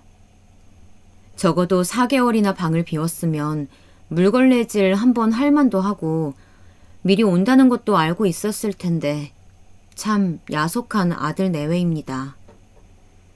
방을 정리하고 다시 제 삶을 찾아가니 어느새 팔순이라는 나이가 되었네요. 어머니, 팔순잔치는 하셔야죠. 칠순잔치도 일하신다고 이모랑 제주도 가신 게 다시니까 이번에는 팔순잔치는 한정식집 예약해 놓을게요. 주말에는 저랑 한복 한 벌 하러 가요. 하는 겁니다.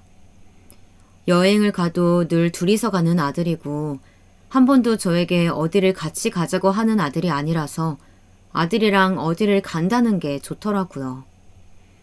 그게 다 아들의 마지막 선물인 줄도 모르고 설레어 했습니다.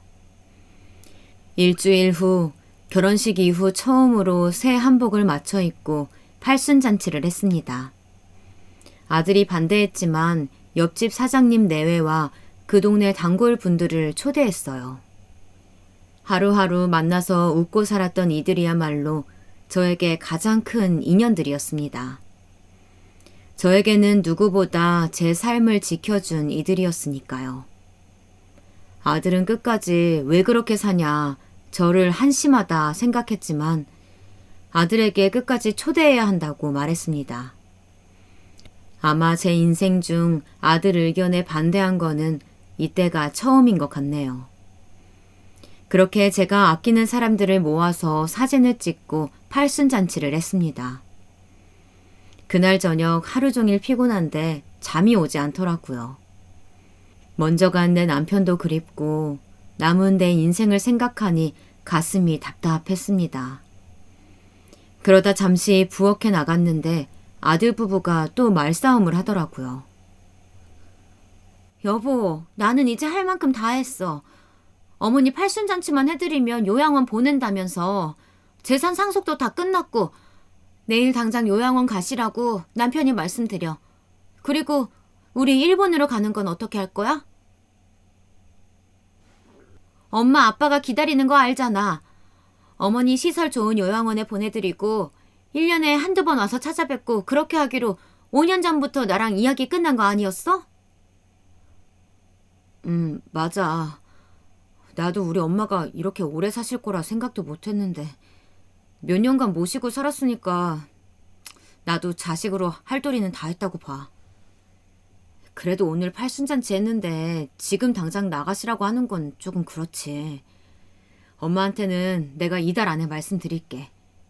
그리고 올해까지는 모시고 내년에 우리 일본 들어가면서 집 처분하고 요양원에 모시자.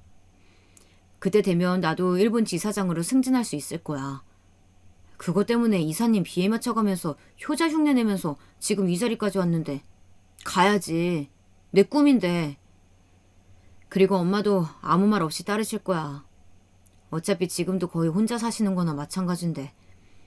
이 집 팔고 그때 본 온천 옆에 아파트에 살자. 엄마가 반대하셔서 강아지도 못 키웠는데 이제 우리도 우리 하고 싶은 대로 하고 살자. 나도 더 이상 한국에 미련 없어. 아, 회사 생활도 지긋지긋하고 일본에서 좀 편하게 살고 싶네. 요즘은 요양병원도 잘 되어 있고 5년씩 선납금하면 할인도 해준대.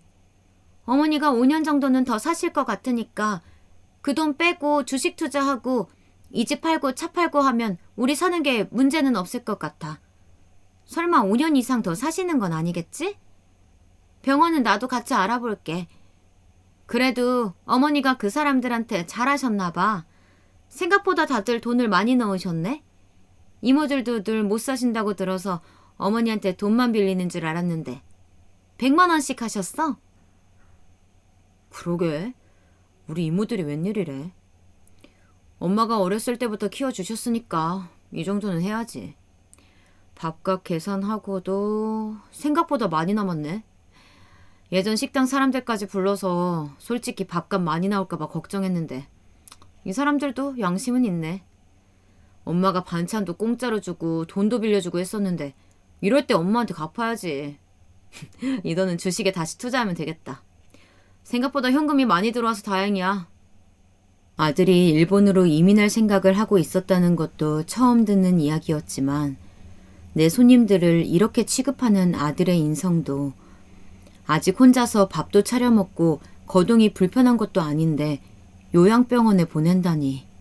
그것도 제 의사는 물어보지도 않고. 너무나 기가 차서 말이 안 나왔습니다. 이런 불효자식이 있나 하면서 2층으로 올라가려다 이렇게 살면 안 되겠다 생각이 들었습니다. 이렇게 내 삶을 다 바쳐서 키운 대가가 요양원이라니요. 삼시세끼 밥을 차려달라는 것도 아니고 아들 부부 내외에게 피해 안 주고자 아침에 최대한 늦게 방문을 열고 나갔고 아들 내외가 말이 없이 여행을 가서 몇 날 며칠 집에 들어오지 않아도 혼자서도 잘 살았습니다.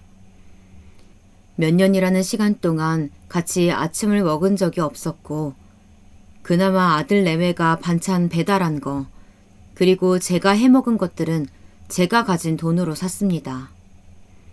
아들 내외가 뻔히 아침 점심 안 먹는 걸 아는데 장을 같이 보러 가자는 것도 눈치 보여서 혼자서 가서 사왔습니다. 그런데 치매가 온 것도 아니고 제 다리로 못 걷는 것도 아닌데 그렇게 쉽게 짐처럼 버리듯이 요양원에 보낸다고 하니 용서할 수가 없었습니다. 다음 날 아침 저는 옆집 사장님께 이 사실을 알렸습니다. 내 자식이라 너무나 부끄러웠지만 나보다 어리고 주변에 아는 사람이 많아서 어떻게 도움을 받을 수 있을지 알아봐 줄 수 있을 것 같아 울면서 부탁을 했습니다. 어디서부터 시작해야 할지 너무나 깜깜했어요. 하늘도 참 무심하다 생각도 했습니다. 그냥 이대로 나가서 죽어버릴까 생각도 수천 번 했습니다. 100원 한 푼도 허투루 쓴 적이 없고 내가 할 수 있는 모든 것을 해주면서 키웠습니다. 물론 아들에게는 부족한 어미였을지 몰라도 저에게는 최선이었어요. 그런데 이렇게 배신을 하네요. 아들에게는 제가 어미가 아니라 짐처럼 느껴지나 봅니다. 한나절 동안 멍하게 있으니 전화가 왔습니다. 언니, 저희 점심시간에 자주 오시던 그 변호사 선생님 기억나요? 어제 우연히 이 동네에 소송 준비 때문에 왔다가 가게를 찾아오셨더라고. 제가 언니 사정 이야기했어요. 우리가 혼자서 소송하는 건 어려울 것 같아서 전문가에게 자문을 구하는 게 더 좋을 것 같아요. 그분이 언니 기억하더라고. 언니가 청국장에 소주에 매번 엄마 집밥같이 느껴져서 좋았다고. 걱정 말라고 했어요. 언니 그러니까 너무 걱정하지 마요. 나랑 같이 변호사 사무실 갑시다. 내가 명함 받아왔어요. 언니 울지만 말고 이럴 때일수록 밥도 잘 챙겨 먹고 힘내요. 언니 이렇게 울다가 쓰러지면 큰일 나. 혹시 무슨 일 있음 전화하시고요. 늘 저희 집에 점심을 먹으러 오는 단골 손님 중 변호사분이 저를 도와주시기로 했고 옆집 사장님 덕분에 이렇게 다시 인연이 되었습니다. 혼자 찾아가는 걸 무서웠던 저에게 선뜻 같이 가주겠다고 하는 옆집 사장님 덕분에 용기를 내어 변호사 사무실에 갔어요. 사장님, 안녕하세요. 잘 지내셨죠? 일주일에 2번씩 사장님 가게에서 점심 해결했는데 저 얼굴이 너무 안 좋아 보인다면서 소주도 공짜로 주시고 그때 재판 져서 너무나 힘든 날이었거든요. 사장님이 주신 술 이제 제가 그 값 할 일이 생겼네요, 사장님. 부양권 소송 아마 힘든 싸움이 될 거예요. 부모 자식 간의 싸움이 솔직히 가장 힘들어요. 중간에 포기하시는 분들도 많으시고요. 감정적으로도 힘들지만 증거를 찾는 것도 서로 말로 한 것들을 증명해야 하다 보니까 이기기 힘들 수도 있어요. 괜찮으시겠어요?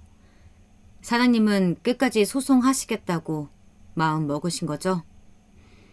요즘 사장님 말고도 자식들이 부모님을 모시는 게 여의치 않아서 부양 문제로 부양료 청구 소송 같은 경우 많습니다.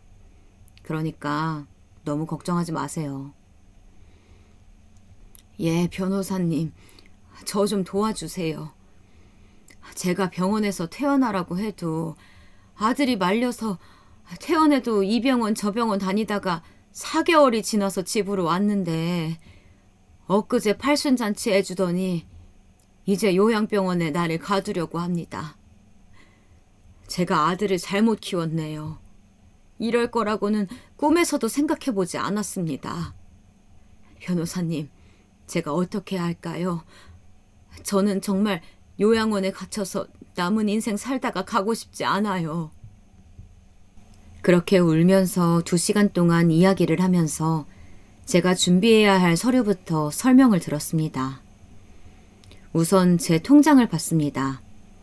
아들에게 전 재산을 양도하고 생활비를 쓴 돈을 제외하고 나니 남은 돈은 고작 1,000만 원 남짓이었습니다. 혼자서 살기 위해 필요한 돈을 적어봤습니다. 식비, 전기세, 수도세, 가스세, 관리비, 통신비 등 하나하나 적어나갔습니다. 한 달에 적어도 300만 원은 있어야 월세를 내고 살 수 있을 것 같았습니다. 예전처럼 1,000원짜리 한 장 아껴가면서 살고 싶지는 않았어요.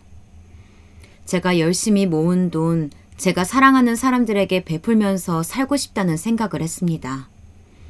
부양비로 집을 받아야 하나 고민도 했어요.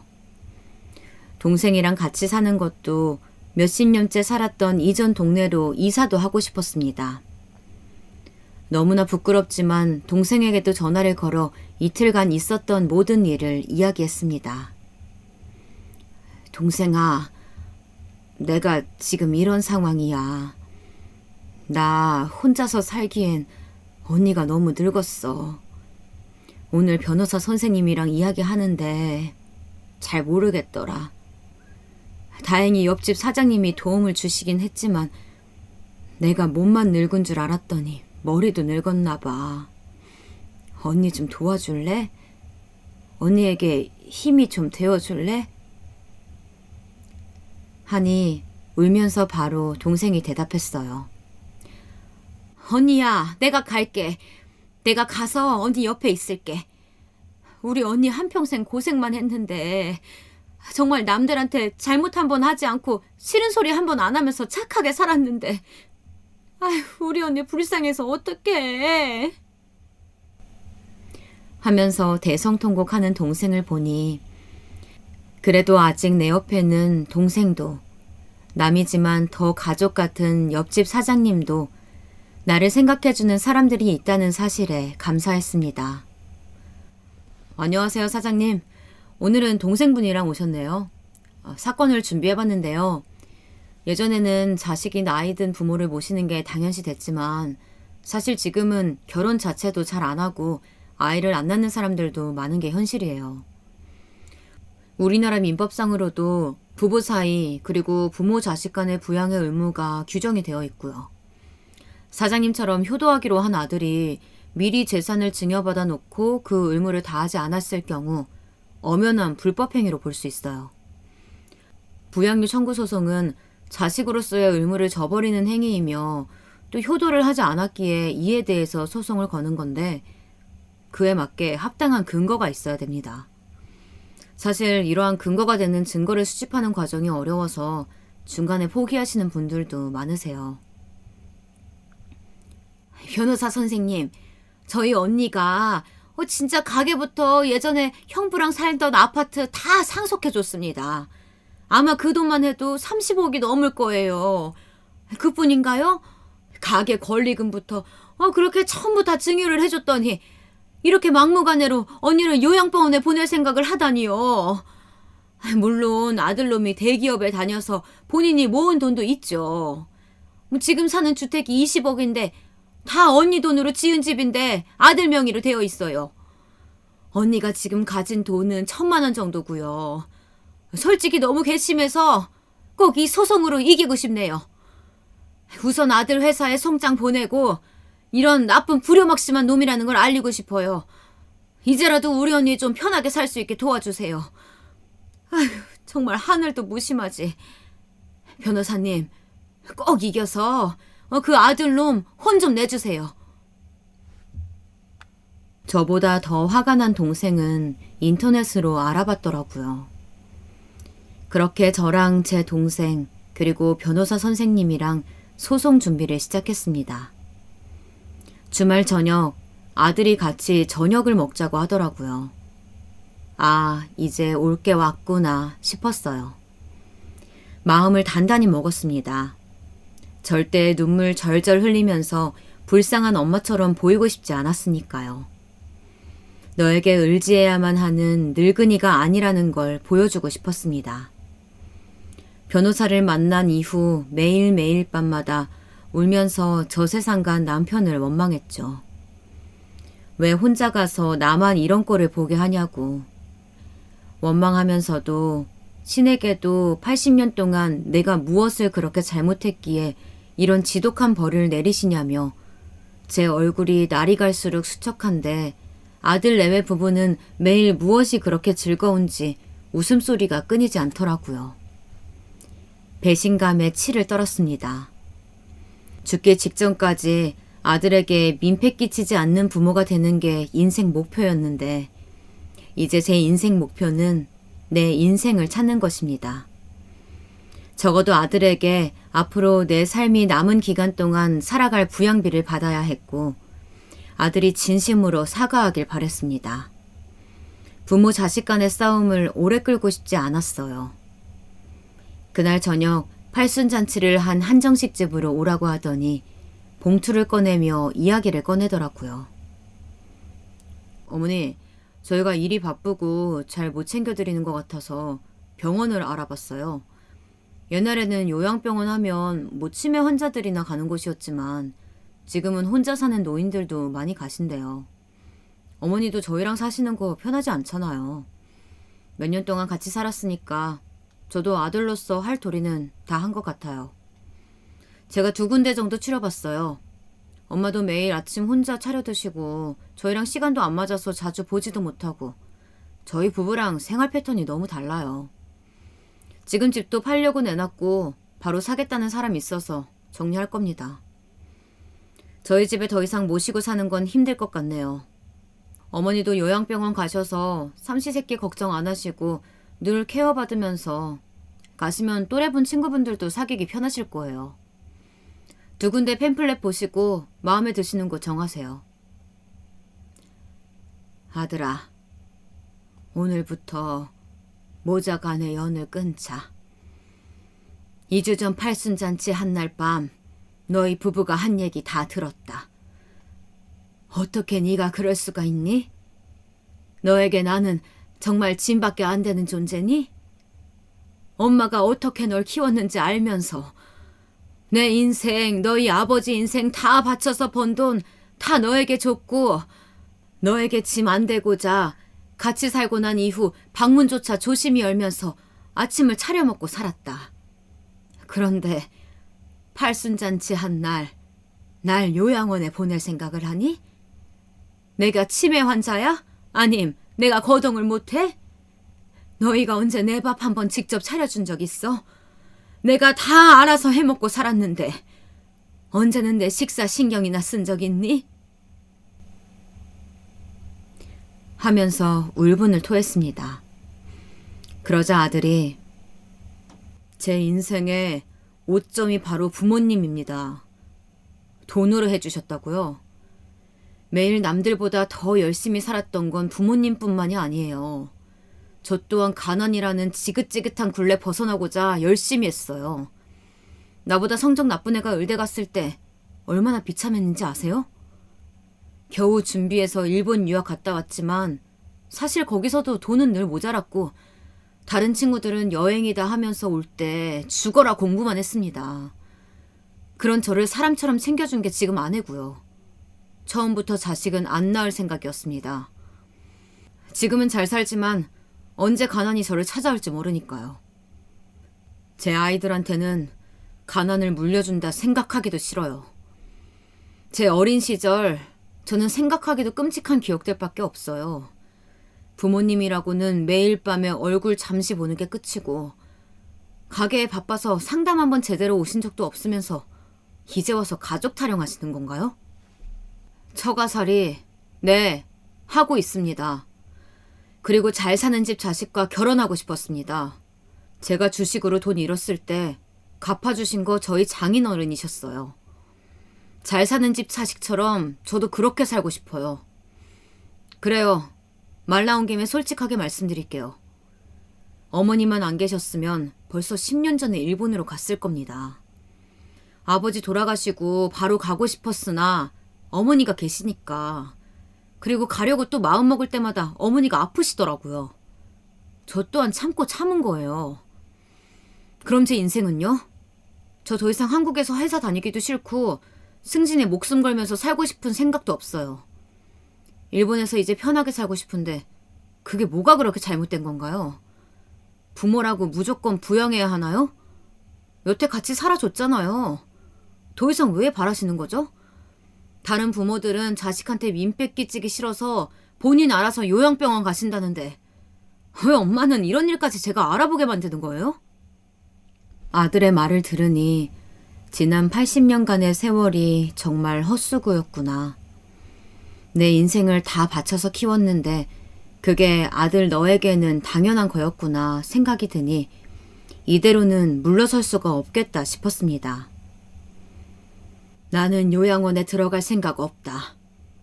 집 한 돈으로 내가 가게 정리하고 준 돈 다시 나에게 다오. 그리고 너는 너 아내랑 일본 가든지 해라. 내가 아무리 너에게 해준 게 없다고 말하지만 그 가게는 내가 몇십 년 동안 하루도 안 빠지고 일해서 차린 가게야. 그러니 내가 앞으로 살아갈 집, 생활비 주고 떠나거라. 그럴 돈이 없는데요. 벌써 집 한 돈으로 일본에 아파트 구매했고 나머지 돈은 다 주식으로 돌리고 있고 어머니한테 드릴 수 있는 건 요양원 5년치 돈뿐입니다. 그거라도 달라고 하시면 드릴게요. 근데 매달 생활비는 알아서 하세요. 그 돈까지는 못 해드려요. 저희가 5년 모시고 살면서 저희가 어머니 생활비 다 책임져 드렸고 부양도 할 만큼 했으니 저는 더 이상 못해요. 하고 자리를 박차고 나가는 아들을 보니 그나마 아들로서 가지고 있던 정이 다 떨어졌습니다. 이제 제가 해야 할 일은 법정 싸움에서 이기는 방법. 나의 남은 노후를 요양병원에 끌려가지 않고 살아나갈 수 있는 방법을 찾아야 했습니다. 변호사 선생님을 만나서 증여한 부분에 대한 증명 자료를 찾고 같이 사는 동안 제 식비는 제 돈으로 다 냈다는 카드 증명서도 뽑고, 통신사에서 연락 한 번 없는 거, 연락 받지 않은 거 증명 자료를 받았습니다. 변호사가 아들에게 연락을 했어요. 그러자 그날 저녁 아들이 자기 집에서 나가라고 하더라고요. 어떻게 아들을 고소할 수 있냐며 오히려 저에게 소리를 쳤습니다. 며느리 또한 이만큼 모시고 살았으면 되었지 구질구질하게 소송까지 하셔야 했냐고 오히려 난색을 표하며 80 넘은 노모를 캐리어 2개의 짐을 억지로 구겨 넣어 나가라고 소리를 치는 겁니다. 그렇게 쫓겨날 수 없었습니다. 동생에게 전화하니 동생은 바로 경찰을 불렀고 사건 접수가 되고 동네가 시끄러워졌습니다. 경찰들도 놀래더라고요. 80 넘은 노모가 치매로 집을 나갈 순 있어도 자식이 이렇게 나가라고 하는 경우는 보지 못했다고요. 경찰 조사를 받고 더 이상 살 수 없어 동생네 집으로 갔습니다. 며칠 동안 전화 한 통 하지 않던 아들이 전화가 왔어요. 아들 회사 상사도 같은 동네에 살았는데 그 소식을 들었나 보더라고요. 사람 그렇게 안 봤는데 정말 짐승만도 못한 놈이라고 회사에 소문이 돌았다고. 아들이 화를 내면서 전화가 와서 알았습니다. 그 동네가 아들 회사 사람들이 많이 살고 거래처 사람들도 많이 살아서 아들의 평판에 큰 영향을 끼쳤다는 걸요. 아직도 자신을 잘못보다는 자신의 회사에서 안 좋은 소문이 들리는 게 더 부끄럽다고 생각하는 아들을 보니 우리 모자의 연은 여기가 끝인가 보다 생각했습니다. 소송을 준비하면서 아들 내외 또한 변호사를 선임했습니다. 저희의 경찰 사건으로 인해서인지 아들은 부끄러워서 회사를 더 다닐 수가 없어서 생각보다 일찍 불명예로 퇴직을 했습니다. 그렇게 어미보다 소중하게 생각하던 회사인데 아들에게 미안하기보다는 상황이 이런데 엄마 잘못했어 말 한마디 안 하는 아들이 더 괘씸했습니다. 며느리 또한 마찬가지였어요. 하루는 술에 취한 아들이 전화가 왔더라고요. 도대체 일을 왜 이렇게까지 복잡하게 만드는 건데요? 엄마도 요양원에 있으면 편하잖아.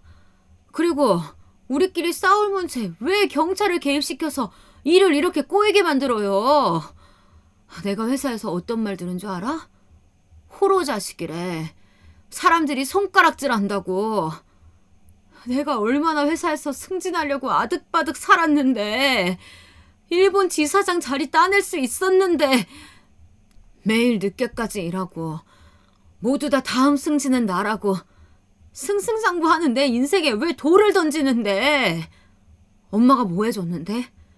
왜 내 인생을 망치는 건데? 다 필요 없고 얼마 주면 돼요? 에? 돈 달라고 지금 나한테 쇼하는 거잖아. 엄마 덕분에 며느리도 친구들 사이에서 나쁜 년이라고 불리면서 손가락질 받고 있어. 이게 엄마가 원하는 거야? 엄마 덕분에 이제 도망치듯 일본에 가야겠네. 이혼하자고 하는데 엄마 때문에 내 인생은 망했어. 엄마가 내 인생을 쓰레기로 만들었다고.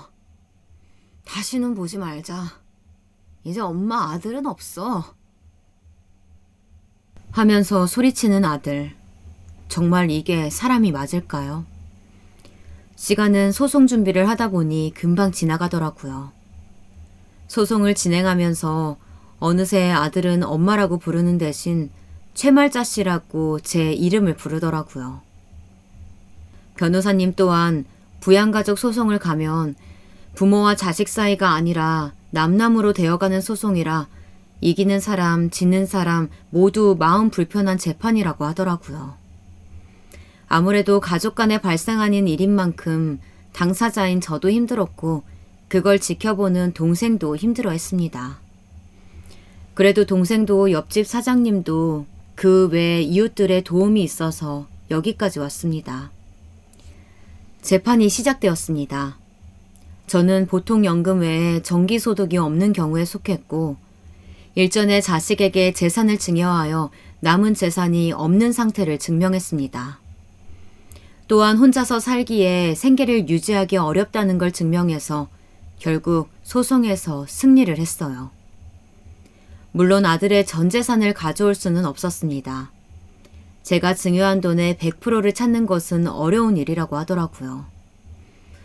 그래도 재판으로 인해서 저는 전세금이랑 생활비를 받기로 했고, 이 사건으로 인해서 아들은 회사를 관두었고, 며느리 또한 친구들 사이에 소문이 퍼져서 더 이상 한국에서는 못 산다고 들었습니다. 둘 다 명예를 중시하고 남들이 부러워하는 삶을 살고 있다고 착각 속에 살던 애들이라 더 정신적으로 타격이 큰 것 같았습니다. 아들 내외에게 벌을 주고 싶었어요. 아무것도 못하는 뒷방 늙은이가 아니라 자신의 권리를 찾고 싶었고 80년 인생의 대가라고 생각하니 재판이 끝나자 뿌듯한 마음도 들었습니다. 요즘은 저희 집뿐만 아니라 고령화 시대로 가면서 저처럼 부양료 청구 소송이 많다고 합니다. 이걸 전문으로 하는 변호사 팀까지 있는 거 보니 저처럼 마음고생하는 어미들이 많구나 싶으면서도 다들 자식을 믿고 재산을 증여했는데 어떻게 그럴 수가 있는 건지, 이 세상이 얼마나 각박해졌으면 하는 생각과 이제부터라도 잘 살아야지라는 생각이 들었습니다. 너무 막막하고 과연 잘 해낼 수 있을까 고민하시는 분들 많으실 겁니다. 무엇 하나 확신할 수 없는 상황이지만 그래도 힘을 내서 포기하지 않았기에 지금 동생이랑 즐겁게 살고 있습니다. 이 글을 보시는 제 나이 또래 분이 계신다면 증여를 할 때에는 꼭 효도각서, 법적으로 효력이 있는 각서를 받으시길 바랍니다. 우리 아들은 그런 나쁜 놈이 아니다 라고 믿고 계시다면 저처럼 피눈물 나는 날이 올 수도 있습니다.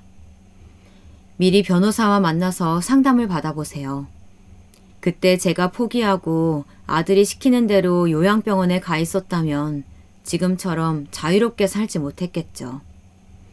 이제는 저도 10년도 남지 않을 제 인생 봉사하면서 동생과 여행도 다니면서 살아야겠습니다.